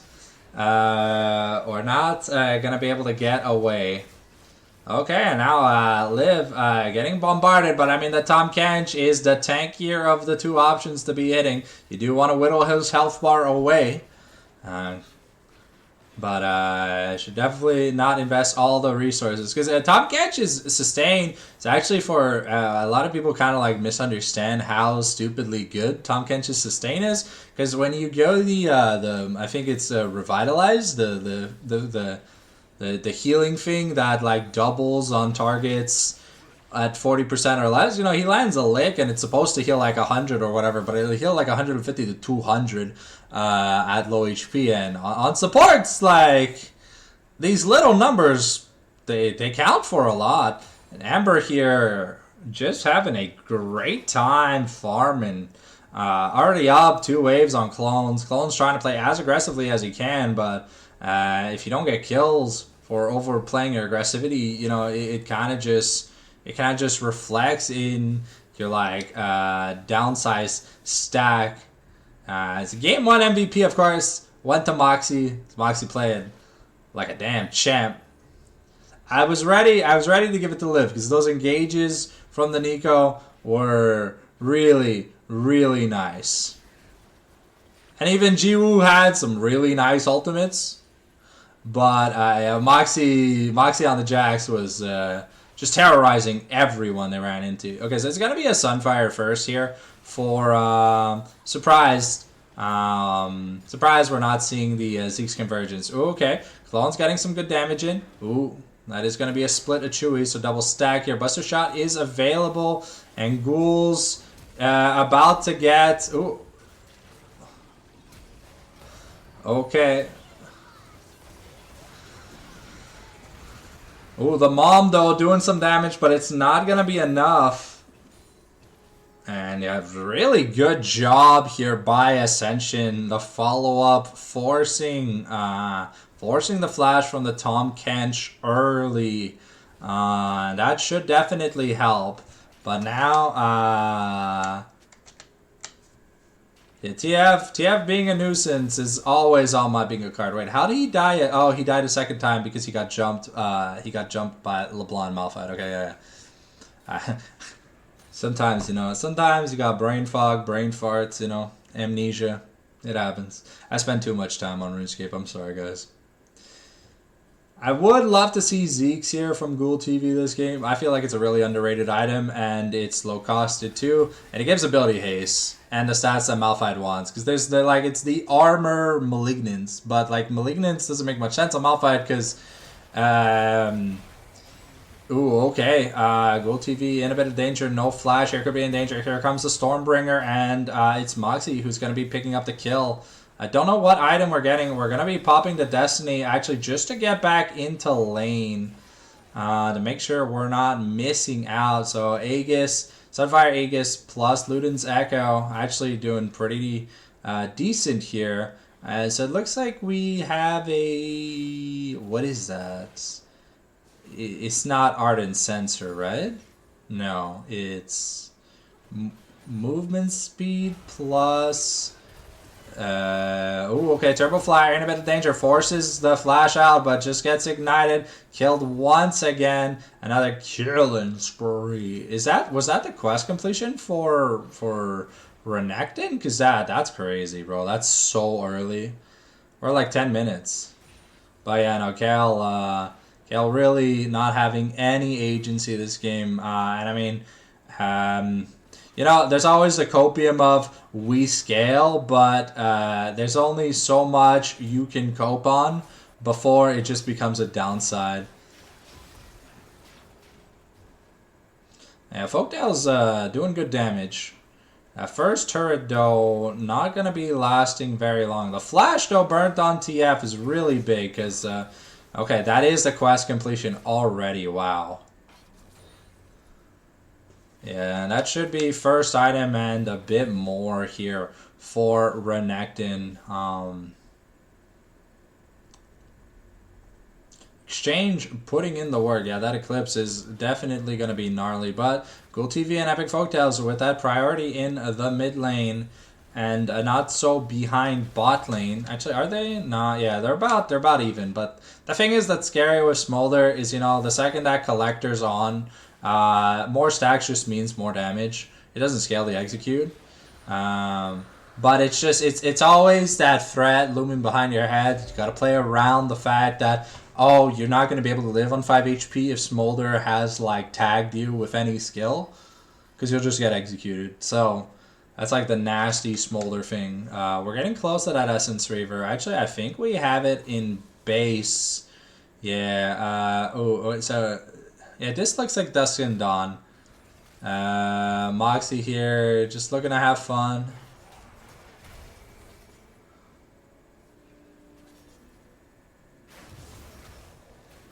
Yeah. Yeah, there's not that. Ooh, okay, Ghoul TV.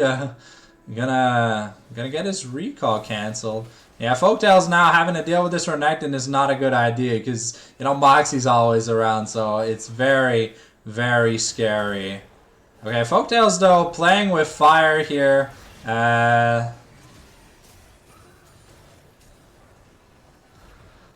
Okay, well, Folktale's doing some really good damage, though, so that's not that bad. However, spending a lot of time out of lane.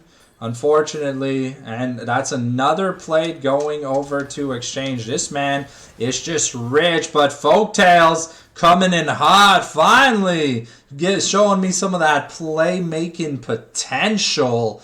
And that is quest completion. He now has a 1,000 gold lead, but that's just because TF just prints money.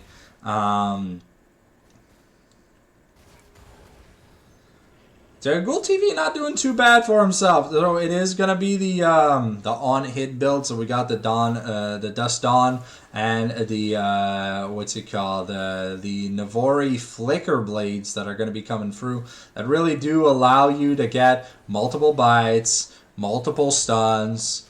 I think Frozen Heart is definitely going to be a pretty good defensive item here, but we'll have to see. Junglers have both finished their quests now. The AD carries have finished their quests, and I can't really tell if supports have. Okay, we're going to miss the second chain here, so no 2 chaining.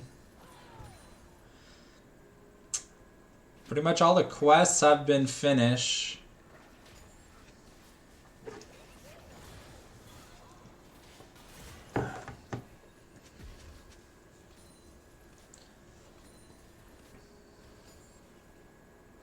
Two dragons to none though, so we don't have grubs, but we have 2 dragons, which is a really great start. It is an Ocean Soul, which benefits both teams pretty well because the sustain there's a lot of initial burst, but these teams probably want to go long.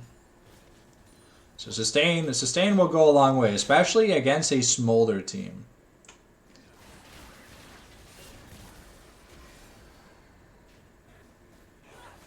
Okay, Turbofly just getting run through at this point. Was able to survive here. Ooh, okay. Ooh, okay, really nice ult by Liv, but then we put Ember Flame back into the danger zone. That I'm not too sure about this one. We are at the second bracket for Smolder on stacks. So that is a little bit scary. And that's... Wow, okay. Renekton is so fat at this point. It almost has double Turbo Flyer's gold. There's not much that Ascension can do about it, because that's a pair of Merc Treads and a Tunneler. So LeBlanc wants to fight people that have no resistances. She wants to do as much possible damage every single time. The Rift Herald could potentially open the inhib here, which could be very, very scary on a push. And it looks like it is Volibear who's picked it up. Folktales, you're doing his best to push out in the mid lane. Gonna pick up another plate for himself. Why are plates only 80 gold? Does the value depreciate as you take more plates? Is it not like 600 gold per turret? Oh, maybe... Actually, I have... Ooh, okay, that's some good damage. Okay, yeah, we are throwing the Herald in the top lane. And we're going to get that charge in to get more plates here. Clones could be in danger, but buffers nicely. And,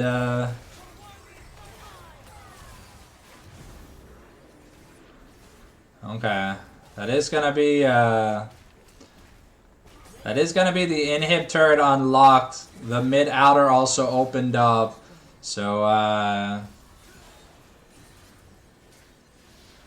gotta be a little bit careful here. But that is Ocean Soul point picked up by Ghoul TV, so it's not completely over yet. But a 5,000 gold deficit, basically coming from just the top lane. From the top jungle is gonna be a little hard to come back from. Lich Bane picked up by TF. Okay. Shojin on Renekton. Okay, so this is a damage centric build. Okay.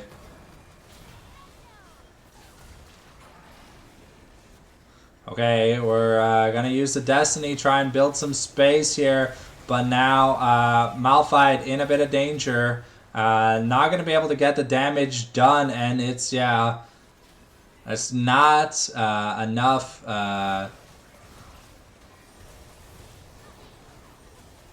Ooh, okay. Wow, Clones, though, just finds Moxie with an insane amount of damage. And you can tell this LeBlanc burst is really, really coming through.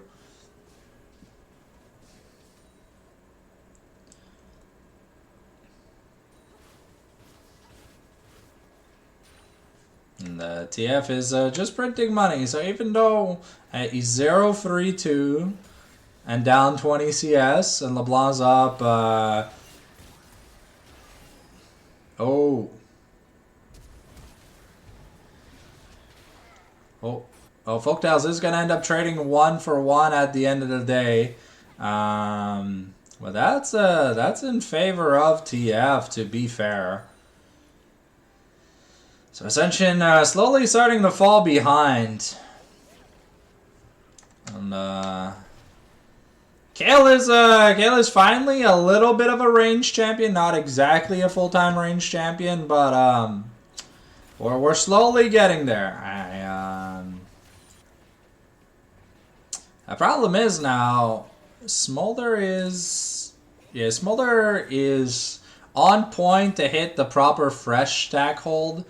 Like he's trophying on stacks and he's trophying on CS. Volibear also about to finish his third item. That is a little bit scary. Baron about to spawn. 15 seconds until it makes its way into the Baron pit. But yeah, there's not many safe places to farm. So we've sent a Turbo Flyer bot lane where there's still a turret, but Crystalline Growth means that yeah, Renekton looks at it, it'll die. Okay. Moxie getting some good damage in here. Ooh, nice buffer. But Moxie is just gonna die. Ooh, no, okay. Okay, that's some good damage from Epic Folktales. Ooh, okay, we're really diving. Okay, Ghoul TV. Oof. Gonna live by an inch. That's a really, really good dive. Clean execution. Did cost him a lot to get out. But at least they're starting to make a little bit of money. You know, they can't sit back and wait to lose. They do have to be a bit proactive. They do have 3 dragons, so they can afford to wait a little bit. If they do get this soul though in a minute, that would be fantastic for them. Give Malphite also a lot of good sustain when it comes to fighting. Flash the damn one. Emote. The 2020 emote. Clone's now on 2 items, but so is Ember. I think Ember has basically hit. Yeah, I think he's already, yeah, okay, he's 16 stacks, so he's like 2 waves-ish off. So he'll have it soon. But the Crystalline Overgrowth means when Renekton looks at this turret, it will just explode. Okay, we're trying to get onto Exchange, but Exchange almost level 16, so that rank 3 Dominus definitely going to be hard for Ascension to play through. So we'll have to see it. Folktales, though, does an insane amount of damage. Okay, Ghoul TV gets found by Moxie, but, I mean, it's a Malphite. We're channeling Renekton's big teleport and TF. Okay, ooh, Entropy, though, gets caught with his pants down, found first. And now Clones, good buster shot, but now the jungler is about to die before Dragon spawns, and a little bit of an oopsie here. And yeah, we are looking to take this mid inner here with that team fight win.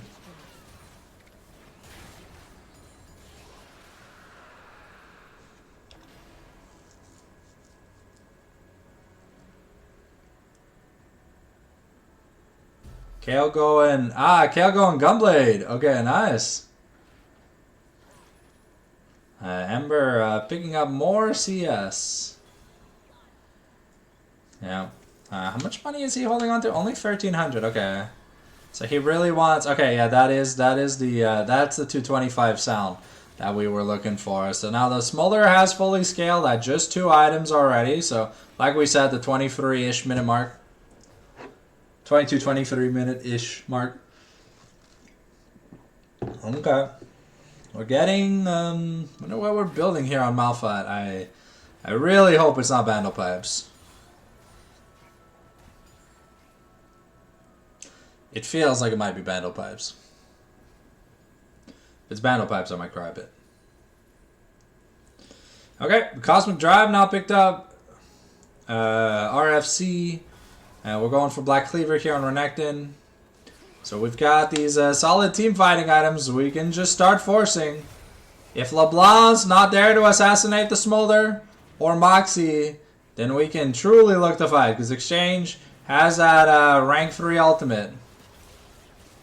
Oh, Moxie is getting shredded though. It is a very squishy build that Moxie has. So if he is focused, he will die. Google TV could be in a bit of trouble. The execute is online here. Okay, we're going in. We're trying to fight. Epic Folktales does find an opening. Okay. Oh, okay. Clone's doing some good. There's some good work here. But, ooh, okay. We're winning fights. Oh, that's a flash here.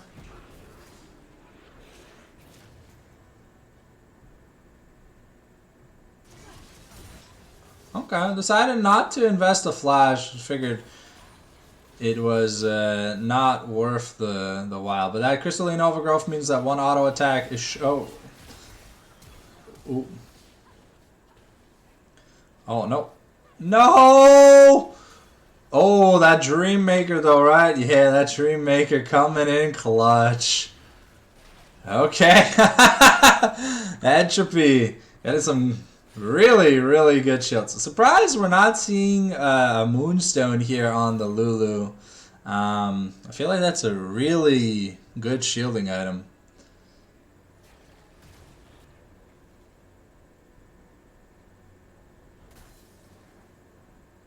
Okay, almost got the death cap here for LeBlanc. The Gunblade's finish, but we're at the 3+ mark for basically everyone on the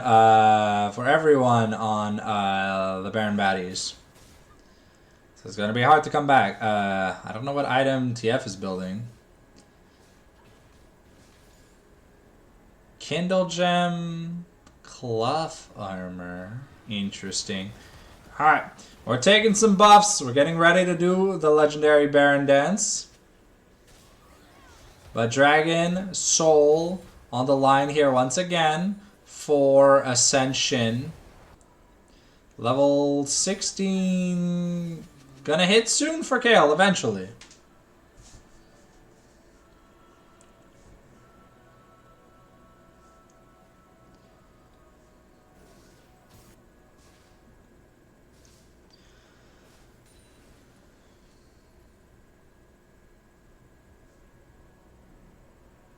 Okay, RFC picked up here for Smolder. With the 3 crit item point for Tristana as well. I think we need a bit of magic resist here on this Volibear because Folktales has proven that it does a lot of damage. Oh, it's going to be a, I think, Force of Nature here for Malphite. Interesting item. Okay. We're looking to go in. Here comes Jiwoo with the Destiny. And our Ghoul is alone. Exchange is getting harassed, jumped on. And yeah, that's going to be Renekton assassinated. But Folktales gets executed.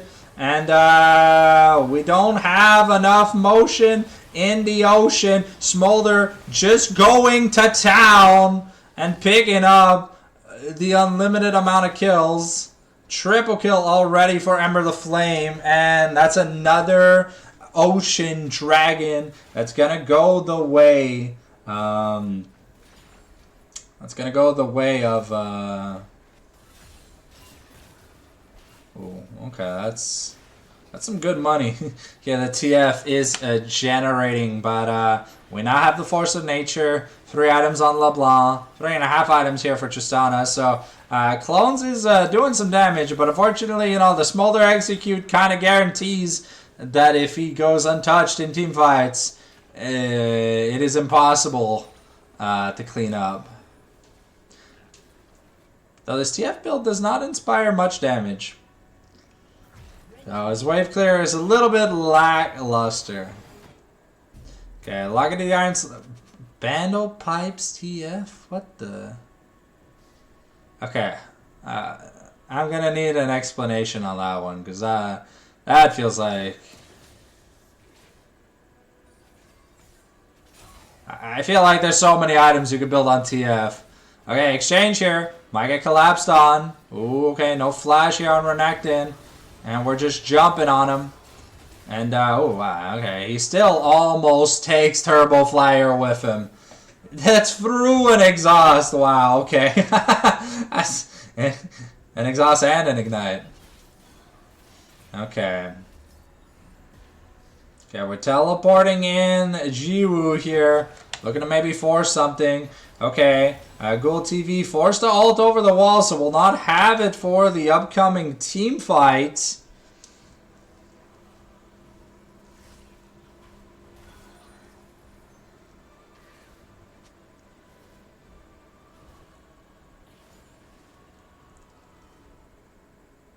Kayle has hit level 16, so her passive is fully online. She's got Shred, she's got AoE. She just needs items now. There is a good amount of magic resist though on Renekton and a decent amount on Volibear.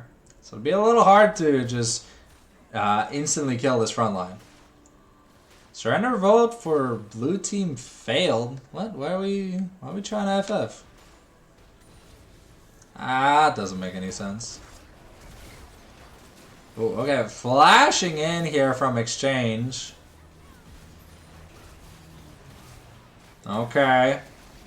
Baron down to 8k, 4k, but Ghoul's not even in the pit, so it's a guaranteed Baron secure.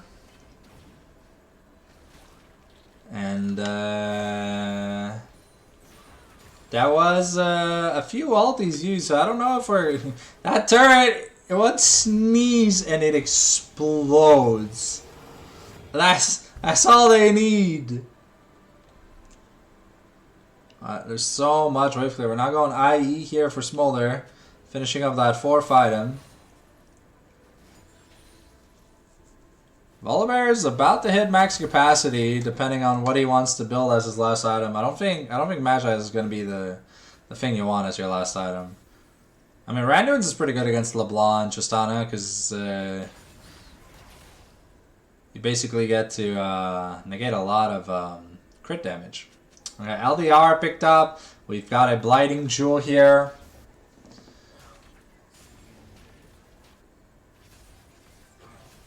Oh, okay.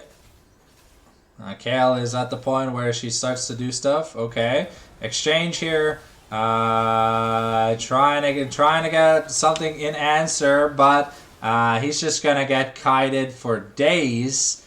But that was the Kayle and Malphite ult used.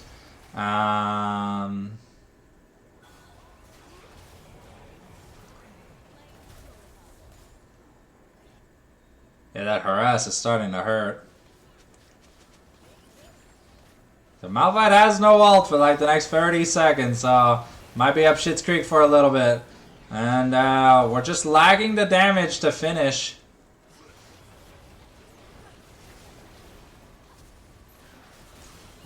Oh, okay. Ooh, epic folktale though, with a sneaky assassination from behind. It's a good job keeping tabs on the Smolder. Oh, Moxie is able to secure the Gromp with his smite. So looking at it, any new items finished? We have 100% crit Tristana. We have the Death Cap now on Kayle. Malphite's going What is that? Koenig Rookern. Mikhail's here for Lulu is actually kind of important. Okay, we're trying to run down Moxie. Dragon Soul is up in 2 seconds. Oh, Folktale did not have vision. Oh, okay, with the new Dragon's Vengeance passive, TF is gonna TP in. Okay, yeah, that's just Ocean Soul secured. Maybe Ascension. Volibear won the 1v1 against Epic Folktales. Ooh, the flash red card to get the slow. The Mikhail's in response. Turbo Flyer has his ult, but he's going to be able to use it. Clones does a lot of damage. Ember the Flame is going to die. Clones has to do more damage. And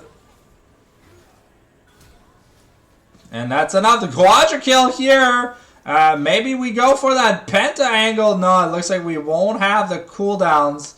But mid inhibitor turret has fallen.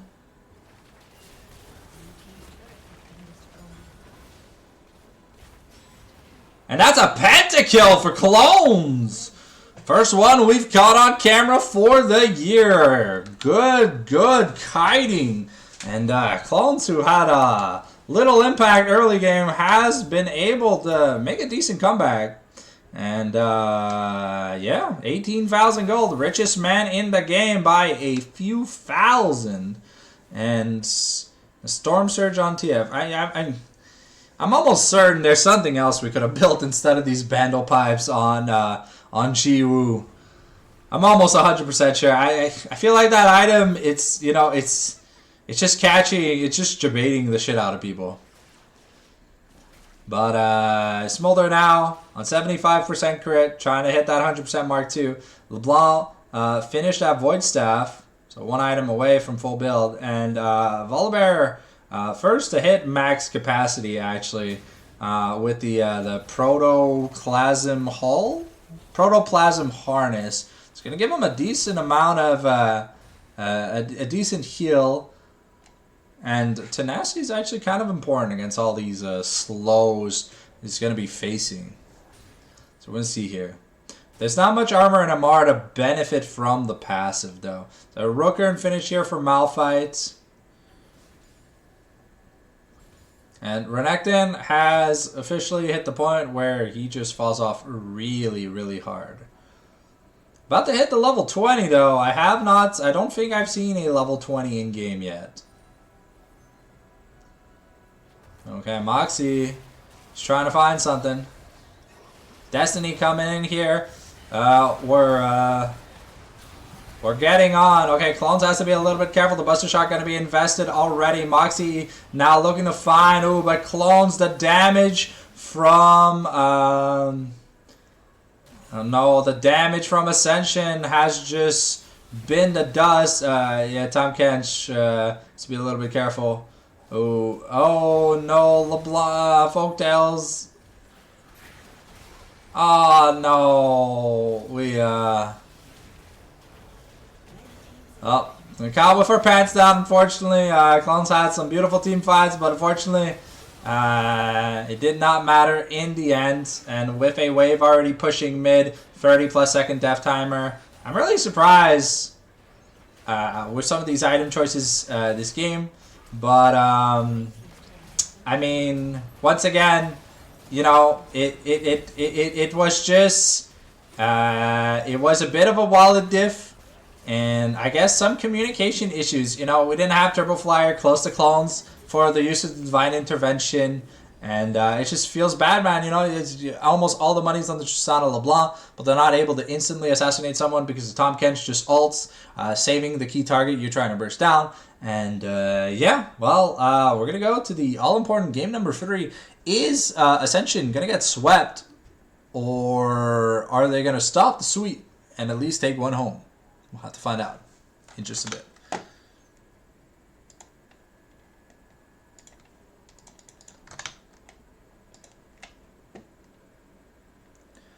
Let's get the music back up.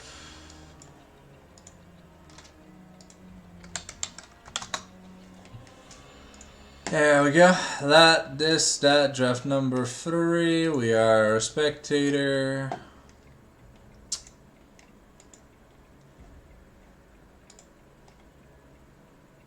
There we go. Looks like we have decided to keep clones in. He has looked pretty decent. Just a little bit unfortunate. The comp kind of fell through at those last few team fights. But let's see.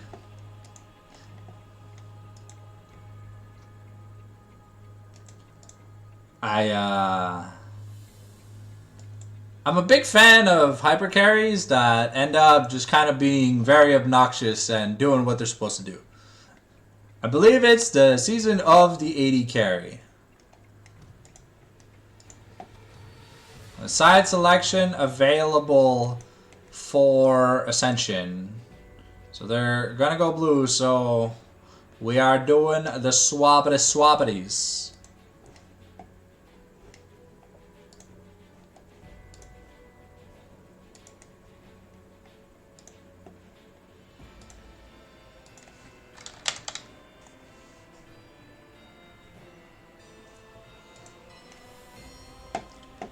Alright, I'll show you guys something real quick.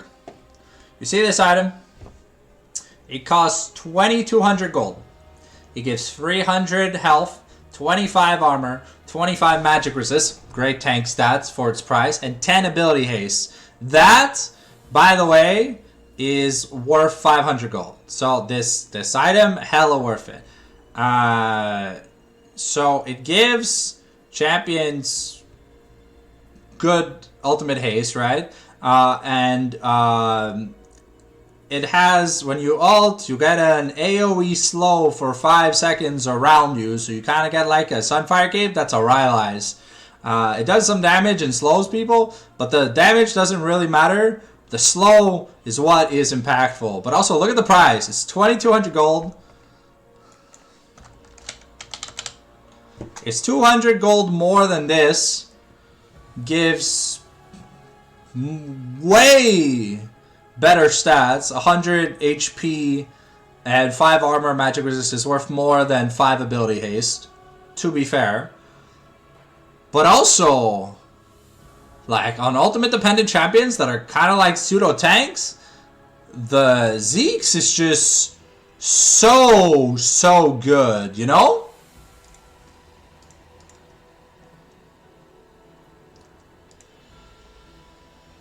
Because there's a lot of items that give ability haste in this game. Like a shit ton. But ultimate haste is a different stat.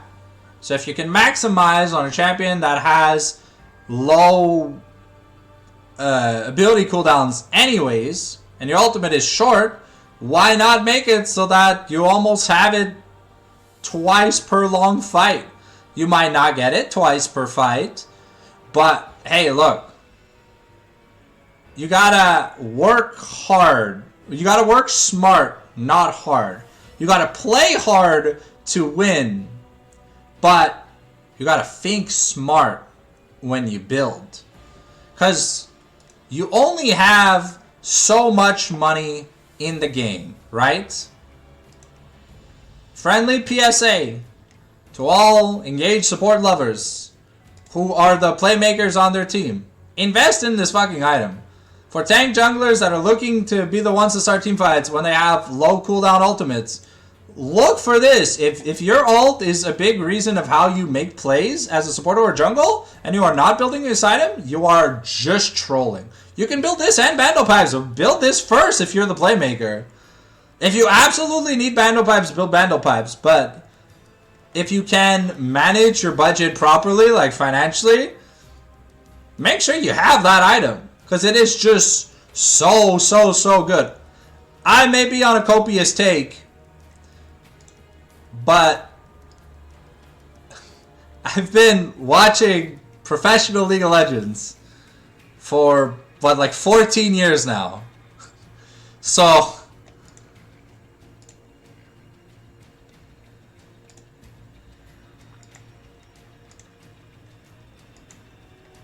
I really want to see more of this item. I really feel like it is like the Jesus. Oh, okay, we are swapping back 80 carries.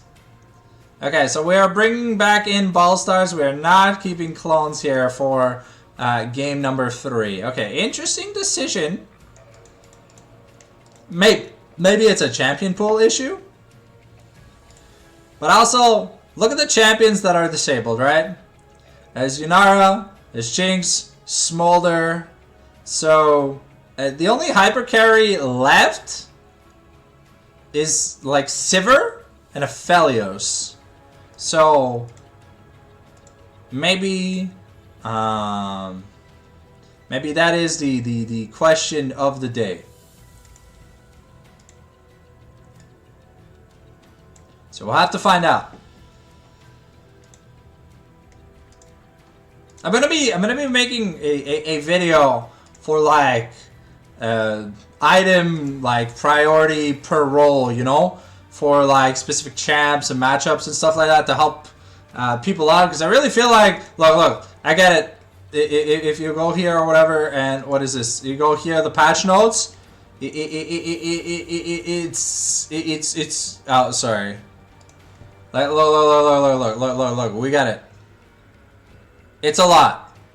It's a lot of fucking patch notes, okay? Don't worry. But we're here to help. I'm gonna make sure you guys have the most accurate information available at all times. So expect something this week. All right. Looks like we have Ascension on blue. We have Baron Baddies on red. Ready check already from Ascension. So we're just waiting on the Baron Baddies. And then we're going to look to get into this champion select. So, so far, teams, well, I wouldn't say the champion selects haven't gone the way of Ascension, but the games haven't gone in favor of them. So, sometimes we try to draft for like competitive ease of access, but also sometimes you have to remember player comfort is a really big thing. So, trying new things is great, but you know, sometimes to bring the morale back up, you gotta stick to what works.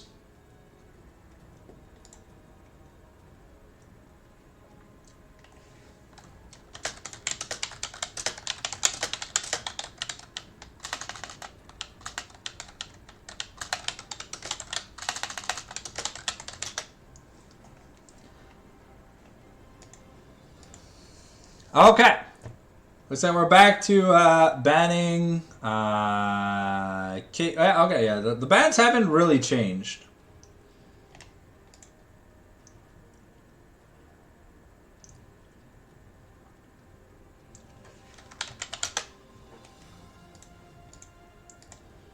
Oh, okay. The Fiora is still going to be a constant. I don't know if there's ever a scenario where Fiora is about, maybe with that new like Twin Dragon item.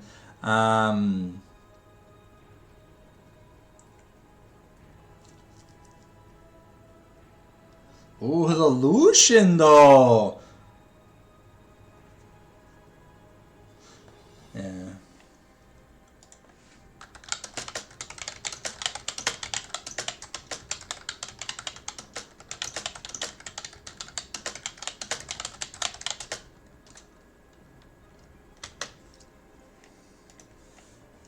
There you go.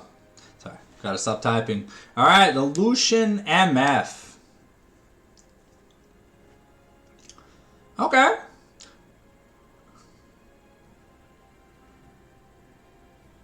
Okay, what are we gonna pair with the Misfortune? Because support-wise, I mean, Karma's good. Leona's great. We haven't even tried touching Rel or Rakan, but I don't know if it's in the wheelhouse for these players.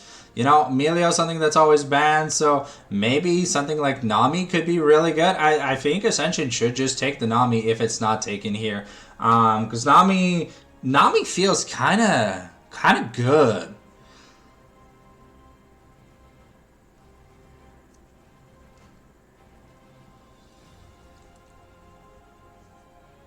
feel like if you want to pick your mid, you pick mid and then you pick support. Or because I feel like if you pick like mid jungle here, which you probably should, because it's probably going to be Aurora mid. Okay, so Viger to go into the Aurora, a bit of survivability, and jungle wise, there's a shit ton of OPs. Like the Wukong hasn't been touched. Yeah, Wukong hasn't been touched. Jace is open, Ambessa is open, Aatrox is open. Hell, even J4, who we saw a lot of play these past few days, hasn't even been. I don't even think it's been looked at. I think it was banned once this like whole series. Okay, now we are just gonna pick up the Janna. Interesting. Yeah, some interesting buffs from Janna, because she's a weird kind of support because she's an enchanter, but she really cares about the movement speed stat. So you know that movement speed rune? That is a rune that is like basically made for like Janna, Kale, and like 2 other champions in the game. Literally no one else ever feels like, maybe Singed, but like no one else ever feels like taking it because like their kit doesn't care that much about movement speed. Okay, I like the Scion here, Baron Baddies, assembling just not wombo, but just consistent, a good front line, a good DPS mage. And I mean, MF is a crit 80 carry. If you don't build her crit, you're kind of just losing out on the usefulness of her ult passive, because her ult can crit. And people that play APMF, please just, bro, like, go play Fortnite, go play Garden of Ban. Just get out of my game. Like, no APMF, please, never. Okay, the Gwen ban. Okay, so we're protecting the Scion pick. Renekton's already been used. Gwen ban means we're probably gonna get an Ambessa ban, if I had to guess. So that is like the next thing that's like decently good into Scion. Alistar makes sense, you know. You gotta ban engage supports. When you see an MF, you ban engage. I feel out of Rel and Rakan, I feel like Rakan could be a little bit more problematic. I do like the Chemi ban because true damage is definitely stupid. I don't know why we have true damage in this game, but hey, it's okay. They don't want true tanks to exist. No. I've played enough ARAM Mayhem to understand that they really don't like tanks. Some games tanks can feel great, but like other games, it's just like, bro, why? Like, why do you hate tanks? Especially with like, well, your abilities can crit or shit does true damage. It's like, okay, yeah, a brand that does true damage that can crit on his passive. It's like, thanks. I hit one skill shot, thanks. I'm just taking 7,000 damage with like 300 magic resistance. Like, Sona MF. Okay, this is the second Sona pick we're seeing. I didn't like it the first time. I didn't feel like it was that good. As we saw it yesterday, I feel like it was from, so I don't know. It was, who was it? I have no clue, but Sona took Barrier yesterday. That's bro, ICE, bro. That's ICE behavior, you know, just go. Go back. Here's your plane ticket. Leave, now. Go play on EUNE. We don't need that here in NA, please. That's like some like Los Ratones style like voodoo 3 a.m. scrim bullshit. Nah. The Mordekaiser I like. We saw Nashor steal from Mordekaiser yesterday, and you know, when Mordekaiser is a raid boss, it's really hard to kill. But if ever he's just alone with no backup, okay. Zaheen jungle? Okay. I mean, I guess it depends, because Mordekaiser's going to have an amazing time into Scion, but Mordekaiser's playable jungle. Zaheen can get to a point where you can kind of ignore Scion, but if Scion ever wins an Inkling early game, he will just bully Zaheen, because Bramble Vest against a champion that relies on heals too much is very, very, very, very powerful. But excited to see who gets to put their hands on the Zaheen. It's just a champion we don't see much. And Lilia picked up here. Yeah, we didn't have that much magic damage. I mean, Aurora is a good burst, but not much like consistent magic damage. So it's nice to see Lilia picked up, especially with the AP item changes. She's got a few fun tools that she can play around with. But it's more often than not just the standard build. So some items have been tweaked, so it's funner for champions that don't have build changes, but they get like pseudo buffs, you know?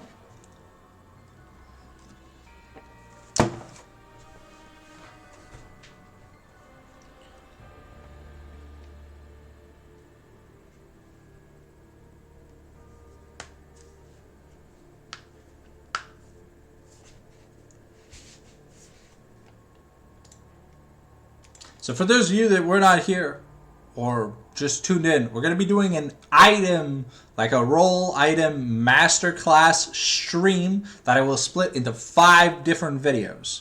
More than likely it's going to happen like either Wednesday or Thursday next week. So don't worry, if you missed the stream, you'll be able to watch the videos. But we're going to go over what's like taboo, what's bait, and what you should buy. Because money is... The games are much faster, and the importance of knowing how to spend gold is really important. Because if you buy an item that's almost useless, it may cost you the game. Because if you sell it, like... I'm at a loss for words. If you ever sell like a completed item outside of like the GA to buy like another defensive style item or whatever, I'm just at a complete loss for words. So it won't be long. We're just gonna do the pivoty. I messed it up. Do that pivoty back into here. So we're gonna be getting into the game soon, but that means I gotta do this.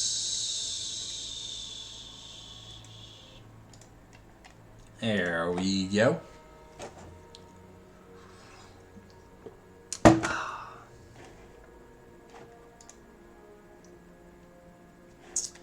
So yeah, tune in. Don't forget to tune in next week to our masterclass item stream, which we will be splitting up into 5 different videos. I'll probably be posting them as bonus uploads around like noon, like 10-ish in the morning.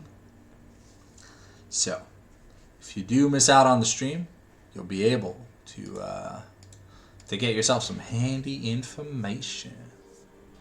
And whenever there are any big changes or like patch notes, I will go comment the changes on those videos to keep you guys up to date. Ooh, we got some nice skins here. Got the Arcana Awawa.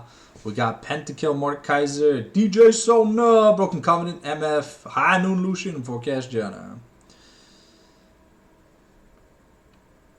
No Scion skin. That's sad. Scion has some cool skins. I love Barbarian. Scion is one of my favorites. Mecha and High Noon are pretty cool though. Zaheen, I think he only has 1 skin. Yeah, it's that Spirit Blossom. And the MF, funnily enough, the Broken Covenant, the Prestige has like an insane cake on that model. But the regular one, couldn't tell. It's kind of funny, you know. Like sometimes, like the only difference between the Prestige skin and not a Prestige skin on a female champion is if she's got really nice ass or titties, and it's kind of crazy sometimes. Oh,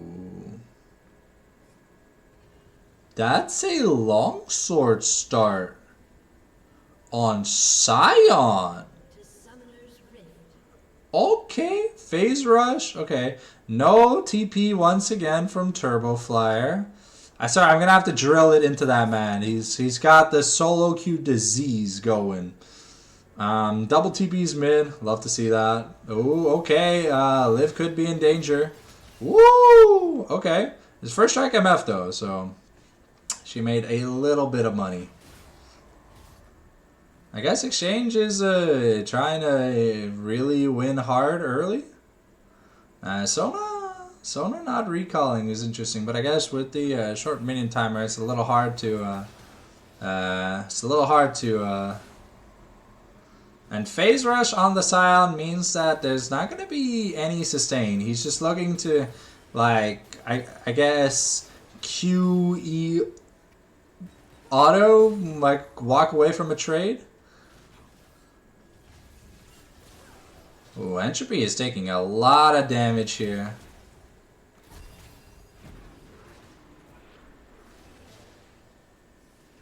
Okay, Ember getting punished here. Okay, no sums on the Misfortune, while, ooh, that's some good damage. Okay, Gallstar and Entropy, look like they're finally playing champions that they are very comfortable on.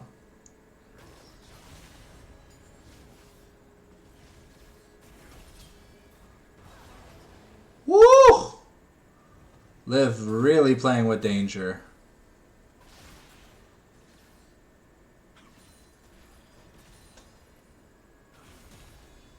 And Turbo Flyer, getting some good trades here against Exchange early on. Oh, Ghoul maybe looking for a potential dive here? Ooh.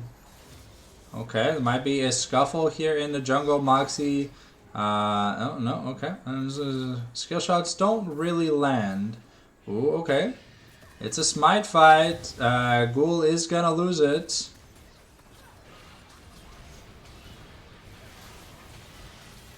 Okay, Ghoul's getting healed quite a bit. Gallstar could be in trouble. Ooh, and that flash is gonna be enough. We're looking to get that red buff. Double kill here.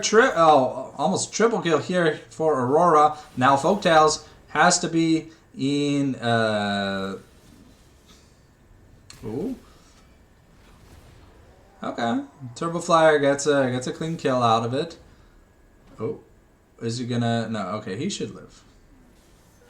Okay, that's a pretty big gold swing early. Turbo Flyer able to make up a little bit of that deficit. But yeah, a 2-0 Aurora already, 700 gold lead.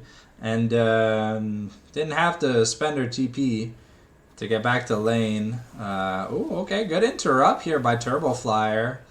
Yeah, this AD Scion...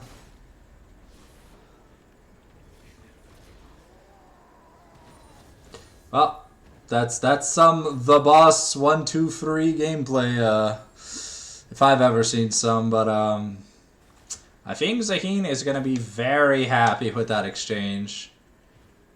Because now, Scion, no TP. The wave is kind of like in a good spot. And it's Collector Misfortune. Every season, I tend to see more and more hate for this item, and honestly, yeah, it's justified, man. It feels so useless as your first item.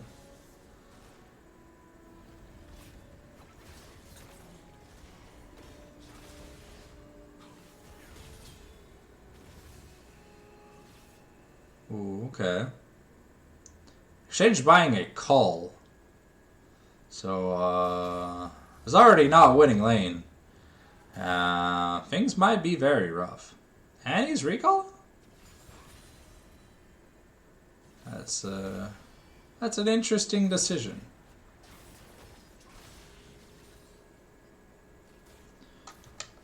What did he buy? Oh, just a... Okay. That was a tempo recall? Okay. Okay, the Folktale though, still having a little bit of fun, you know. But that 800 gold deficit is hurting him a little bit, but it's not his fault.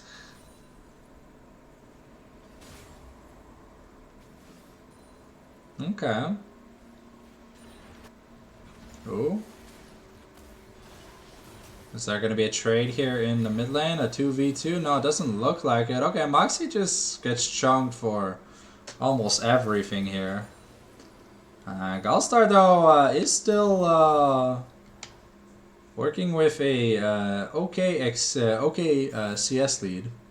But without his support, it's going to be a little bit rough to make up the difference. And yeah, those double ups are starting to hurt.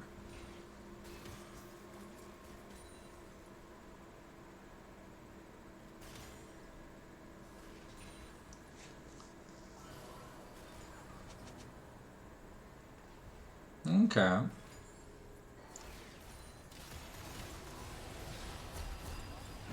Ooh. Okay, exhaust down here on Sonan. A gold TV could be picking up a kill that forces the flash here. Live 122 doesn't have much left in the tank. The flash. Ooh, wow, no, unfortunately.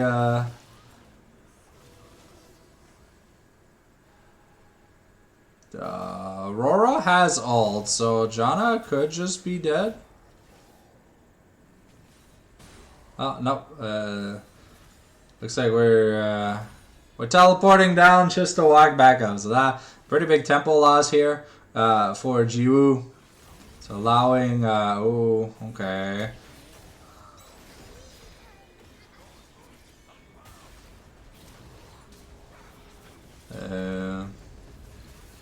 Okay, can Turbo Flyer turn on his ult while his passive? Yeah, he can. Okay. Yeah, well, that's if you feed the Zaheen, you're gonna meet a machine.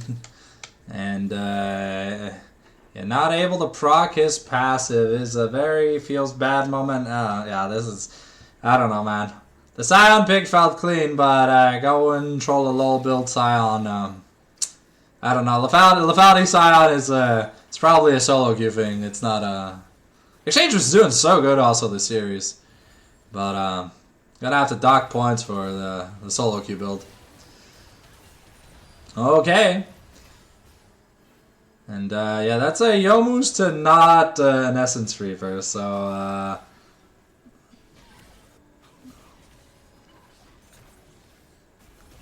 oh yeah, okay, yeah, it's Exchange has given up basically. All right. Slash ignore. He's trying, but it's just not working.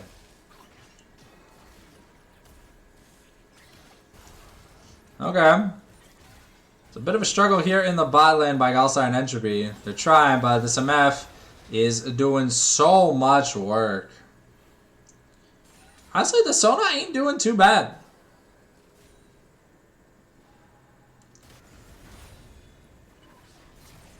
I feel like they should have died more, but they've been playing this lane like really well.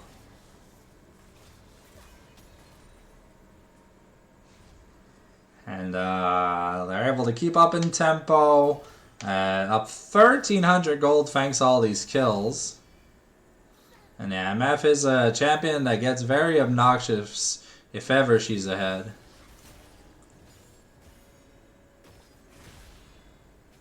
No Soul Furnace here for Scion. Okay, I mean, that's a good Q chunk.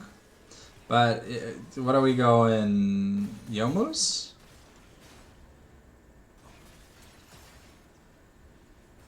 Yeah. Look, I get it. Zaheen shreds armor. Oh, okay.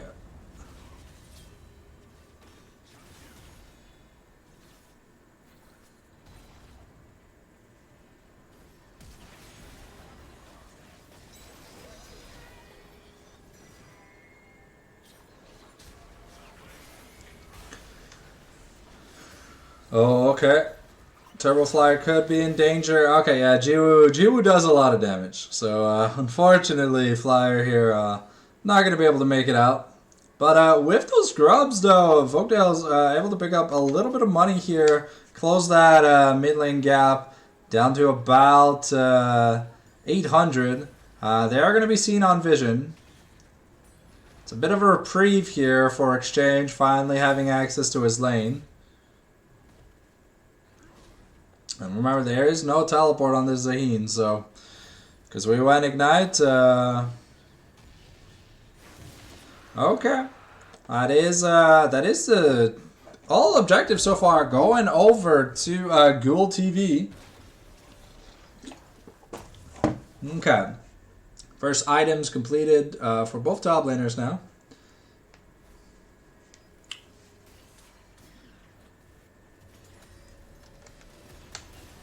Ooh, okay. Entropy gonna be in a bit of danger. Ooh, okay, but a nice tornado, but the exhaust coming out from MF. A good monsoon here, but the slow from Liv, and wow, okay, yeah. I thought it was Collector first. Yomu's first makes a lot of sense.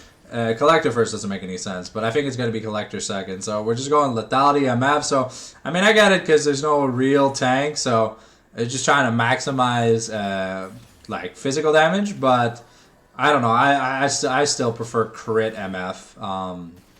But to be fair, you know, have access to 6 items because your boots are in a different slot. So you go 2 like Lethality items and then 4 crit items. Because IE is still a very good item. Okay. Bot lane though, almost able to pick up that first turret. Not yet. Not as of yet. Ghoul TV gonna get found out. Oh, wow.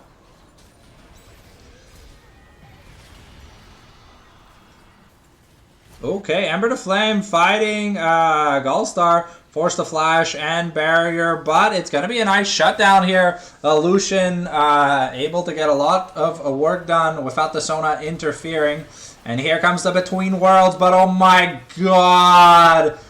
Oh my god, Jiwoo is so fed this game already. 5-0 on the Aurora, but Turbo Flyer looking to get his stacks.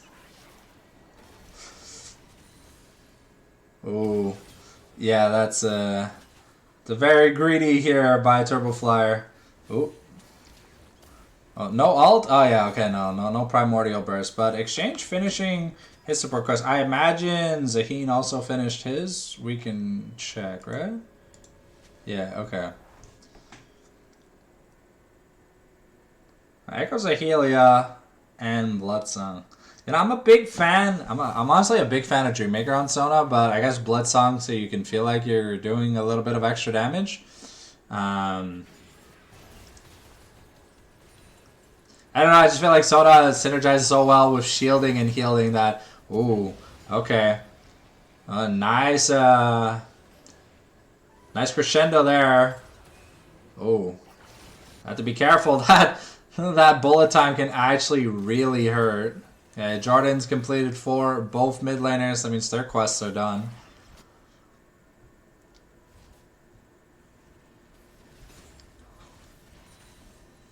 Exchange still hasn't finished his call yet. That's a little bit worrisome, but money-wise, he's oh, okay. Gullstar capitalizing. Okay, yeah, Lucian really wanted that money. I mean, it's really important for Lucian to be able to carry, so definitely do understand the use of that summoner spell there, but it's beautiful damage there, and should be able to capitalize on a few plays. Has to be careful because Moxie is not necessarily behind, but some good disruptions here. Ooh, the Between Worlds could be very, very scary.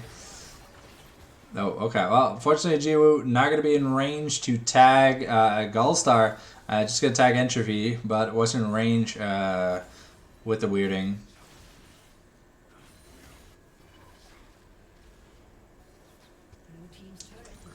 Okay. Bot outer. First turret to be taken this game. Viger's working towards... He's working on it. He's working on it. I'm working here. Exchange trying to hold his turret as long as he can.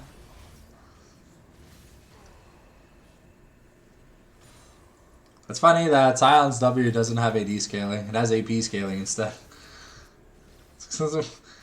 In what world would you build AP on Sion? It's crazy. Okay, almost Riftmaker almost done here for Lilia. Oh, thank you. Sivki for the follow. Enjoy your stay, my brother. Alright, we are looking to try and fight for this mountain soul point.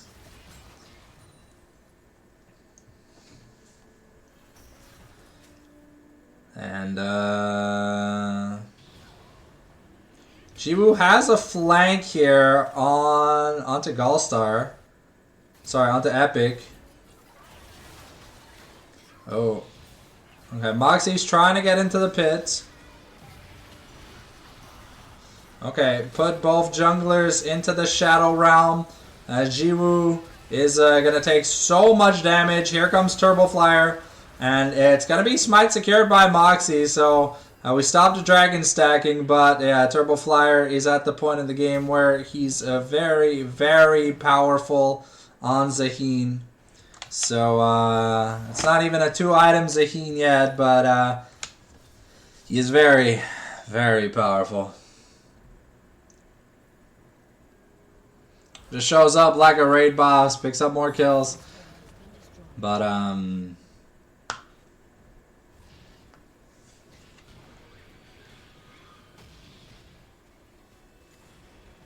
alrighty. Well, the Collector Yomu's done. With the Shadow Flame finished now. About to... Ooh. Yeah. Are we also going Collector on... Sion? Sometimes, you know, things make me like blink twice just to make sure I'm not dreaming, because it feels down horrendous. Okay, but we've got the Essence Reaver plus Flicker Blade combo here on Lucian, so you should have technically infinite mana.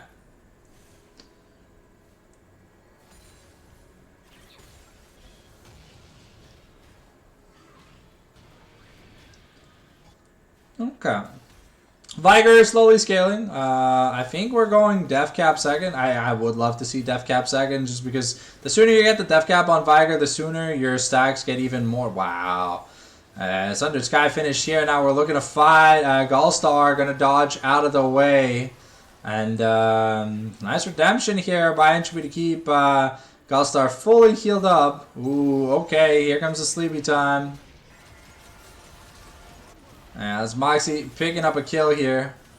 Oh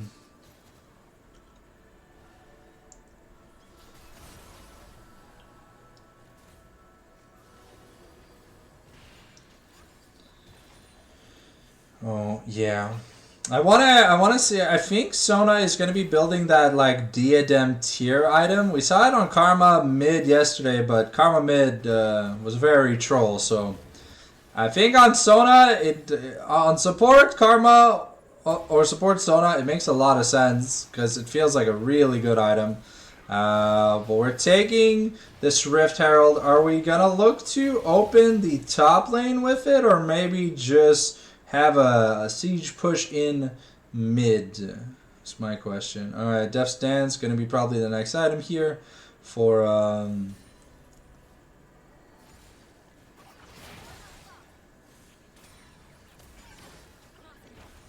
Ooh, okay. We're getting some damage done. Onto Jiwoo. Ballstar gets chunked. Now we're going IE on MF. Oh. I'm sorry.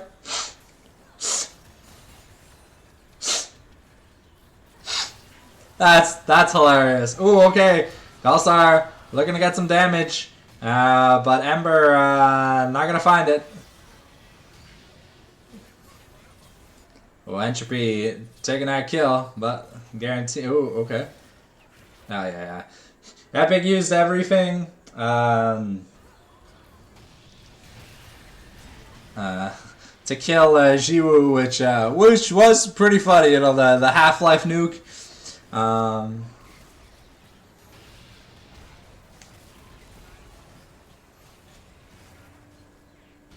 Okay. Who's getting pretty low? 2 items here on Lilia, so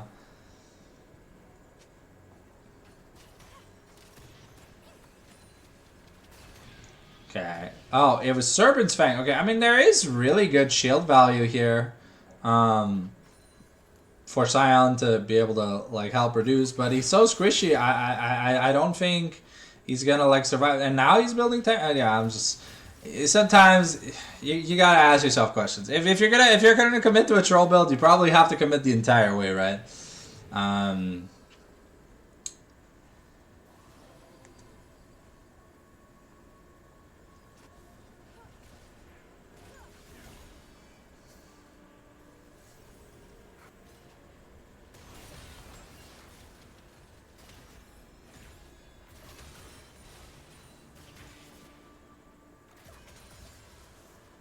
Okay. Mountain, Soul Point, once again up for grabs. Last time Moxie was able to get the better of a Ghoul TV with a clutch smite before dying. But we'll have to see. Turbo Flyer is also here at the start of this team fight. So, Viger teleporting in. So is Aurora. There's a flank spot, but Folktales could be in danger. Oh, wow, but we're using our full burst. It goes over to Ascension. Turbo Flyer's doing a lot of damage, but he can't have his attention divided. However, there's not much left in terms of... Oh, okay. Oh, those slows from Janna are so obnoxious. It's crazy. So objective secured for Ascension, winning the team fight essentially 4 for 2, allowing Ascension to get a little bit back into allowing them to close the gold gap by oh, maybe Sion just dies here? No. Rabadon's death cap picked up for Viger, so that's really good. Let's see how many stacks Folktale has. Unfortunately, Folktale is 203 stacks, 622 AP. Okay, so that's not bad. Fortunately for Folktale's used his entire burst on like a full HP Sona. So, I mean, I got it Sona shielding but maybe we should have just killed Moxie with it. The Shadow Flame almost finished here. Ooh, Turbo Flyer looking for exchange, but not going to be able to find him. Okay, Sona now has the tier. Alright, well, boom goes the bunny girl. Ooh, that was close, but we have summoned the Rift Herald in the bot lane. Sion is home guarding, right? Yeah. Ooh. Some good damage. Okay, we're looking to contest the Baron. The sleepy time is available, but we don't have a way to get into the pit. And that's just going to be a free Baron. Momentum is starting to favor Ascension. Death Stance now finished. Yeah, we're going... I don't know. I don't even know what we're building on Sion anymore. That's but we've given up on being analytical about Sion.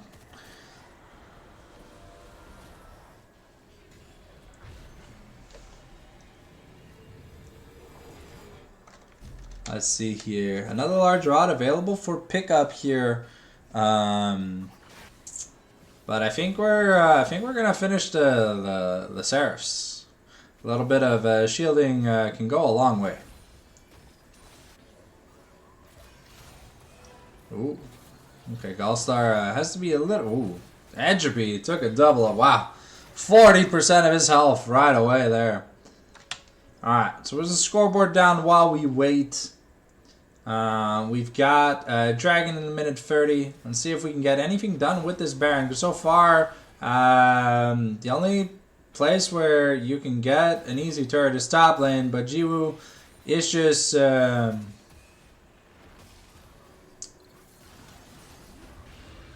Ooh, okay, Folktale's gonna get caught by the Sion ultimate. Ghoul TV able to pull people, able to pull Scion into the Shadow Realm. Now we're looking at getting some damage done. No sleepy time available now though. The Monsoon really doing a lot with all that healing. I really want to get this turret. And wow! What a big damage spike. Unfortunately, the Between Worlds gonna time out. And yeah, Turbo Flyer just isn't taking that much damage anymore. Ooh, a really nice baby cage stopping Ji-Woo from assassinating Ghoul TV. So if we get the recalls off, we should have priority to set up for this Mountain Soul ahead of time. We have TP on the Viger too. We're going Dawnstone here for Janna. Personally, would love a Mikhail's. Just because Lilia ult kind of scary. And no QSS or cleanse here for Gulstar. But yeah, Turbo Flyer kind of just set a point in the game where you can't stop him. You gotta waste everything to try and kill him. I think they should really focus on getting the Sogs. Moxie's smite rates have been not that bad. But I don't think Moxie will be able to make it in to the pits. Oh, what? Okay. That was interesting. Okay. So. Alright, so now with Mountain Soul, we're probably going to see a game-ending teamfight next Baron. We're only 27 minutes in, so it's gonna be a sub 35 minute Elder. So like I said, you know, we're not getting to these 40-45 minute team comps anymore. So you really gotta have a bit of firepower. Here comes the Unstoppable Onslaught. It's gonna, wow, Jesus. Okay, it's gonna do 50% of entry's HP. Okay, Liv gets sent to the Shadow Realm. Gonna use the Crescendo onto Ghoul TV. Yeah, Folktales is just gonna snipe the Sona. Okay. Zaheen is just ignoring the world and just ending the game. Oh, it's Axiom Arc. Okay, yeah, no. Ooh, Flash Burnt on Ember. This could be big. A bullet time to clear the wave. Turbo Flyer is the only one tagged.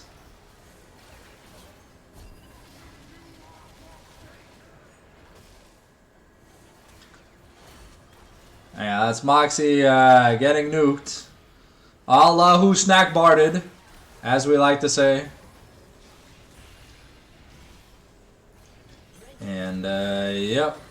Ooh.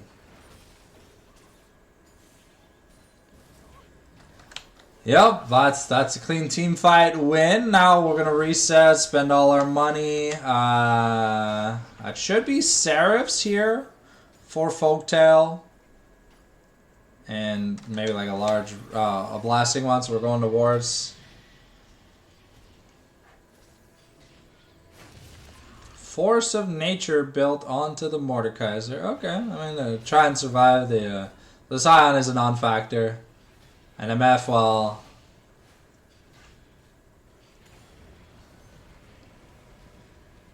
the build was hopeful when you're ahead, but the second you start losing team fights, the non-crit variant is just, you know, it's just Unfortunato Tornado. Lucian almost at about the same threshold, except once he finishes his item, it'll be 100%. And yeah, Ember, well, yep. Collector div, baby! That's what it's all about! Don't build collector, win games, ladies and gentlemen. That's all I'm going to say.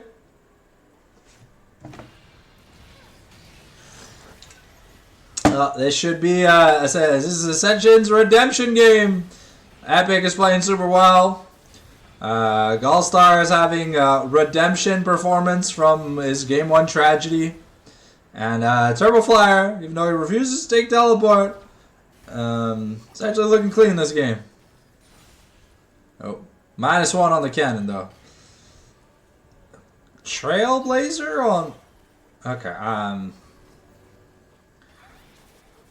I'm speechless. I'm speechless.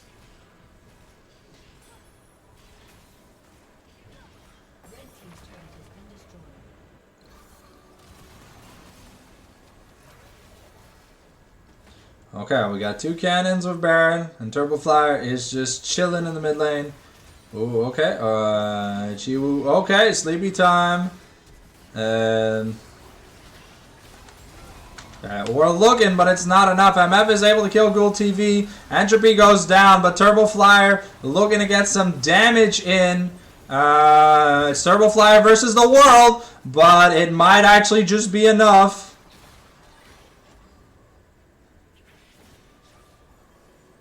Ooh, okay, nope. I spoke too soon. Unfortunate. Beautiful team fight by the Baron Baddies. They will lose an Nexus turret for it. However, those do respawn. And that was a lot of money, though. It's funny, Lucian and MF were tied in money, and now Lucian's down for 3,000 gold.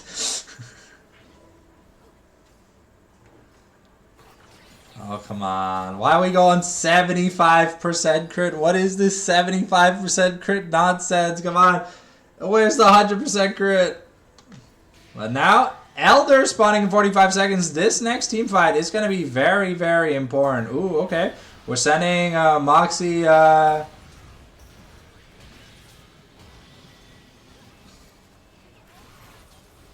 Okay, well...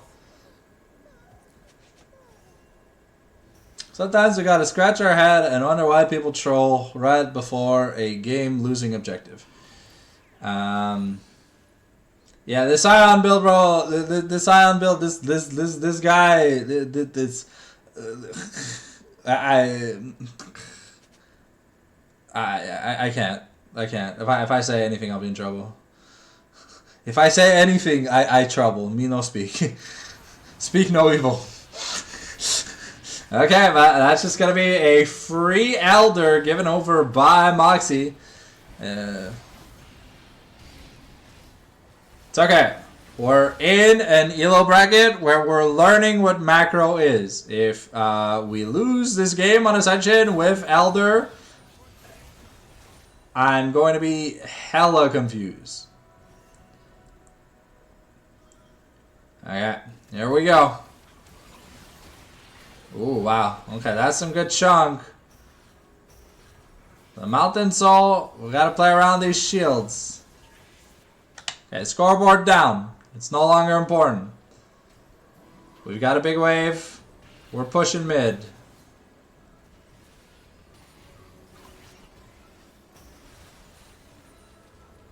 Okay. Emperor really needs a good bullet time here if he wants the Baron Baddies to 3-0. Okay, Jiwoo gets tagged. The Baron burn is starting to happen. Ooh, the exchange just gets melted instantly. But that's a lot of ults used. Okay, there's only one Nexus turret between Ascension and a game win. Ooh. Nope. Too much healing.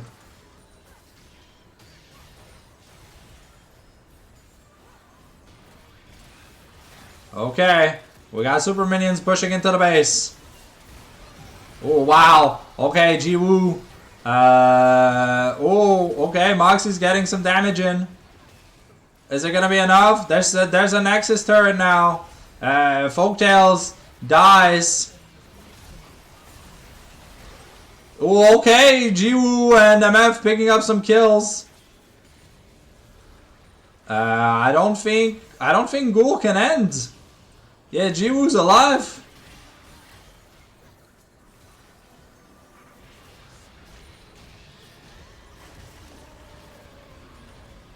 Okay, Jiwoo assassinating. Okay, Ghoul is at least doing his job. He's buying time, and he assassinates Jiwoo with the Elder passive. Yeah, but having. Okay, Exchange finally getting some stuff done this game.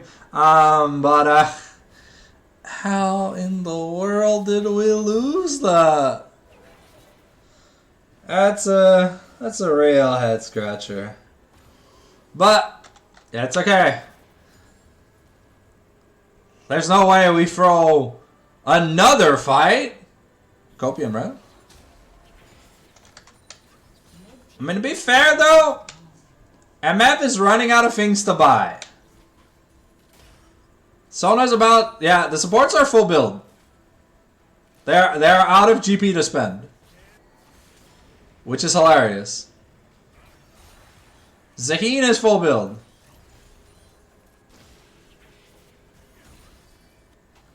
Sion, ironically, still has just 3 items. Alright. Baron's up. Okay.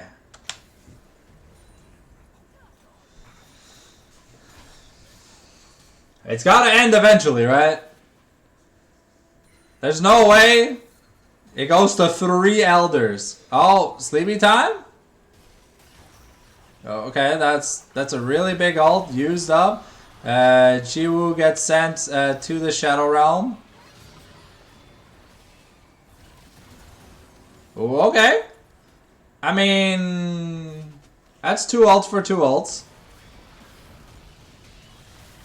But the Between Worlds being down is an insanely big deal. And Moxie has flash to be able to try and get into the pit. But we're not going to get into the pit. Exchange is... Oh no! Turbo Flyer is dead! Okay, but we trade Sona and Sion for Zaheen. Okay, Gallstar is doing a lot of damage. But does it matter? Is it enough? No! Epic Folktale, able to bring it back. And Ascension do not go 0-3. They end the day 1-2. No! Okay, well, it's still 30-second death timers. It's fine. It doesn't matter. The X-Pack from Epic Folktale. Woo! Alright. Not gonna lie. This series was a tragedy unfolding. It was like the Titanic, just like with extra icebergs. So inshallah the next one goes better. But hey. So overall, 1 good performance out of 3. You know, 33% success rate. We're happy, right? So thank you guys for watching. We'll be live next time whenever there's something else, I guess. A winky face, question mark. But if not, go subscribe to the YouTube channel so you don't miss out on the VOD, because not one of my finest works tonight, but hey, sometimes, you know, you gotta take it easy to not, you know, burn through all the momentum resources. But yeah, we'll catch you guys next Scrim, I think. Ciao, bye for now. Thanks for watching.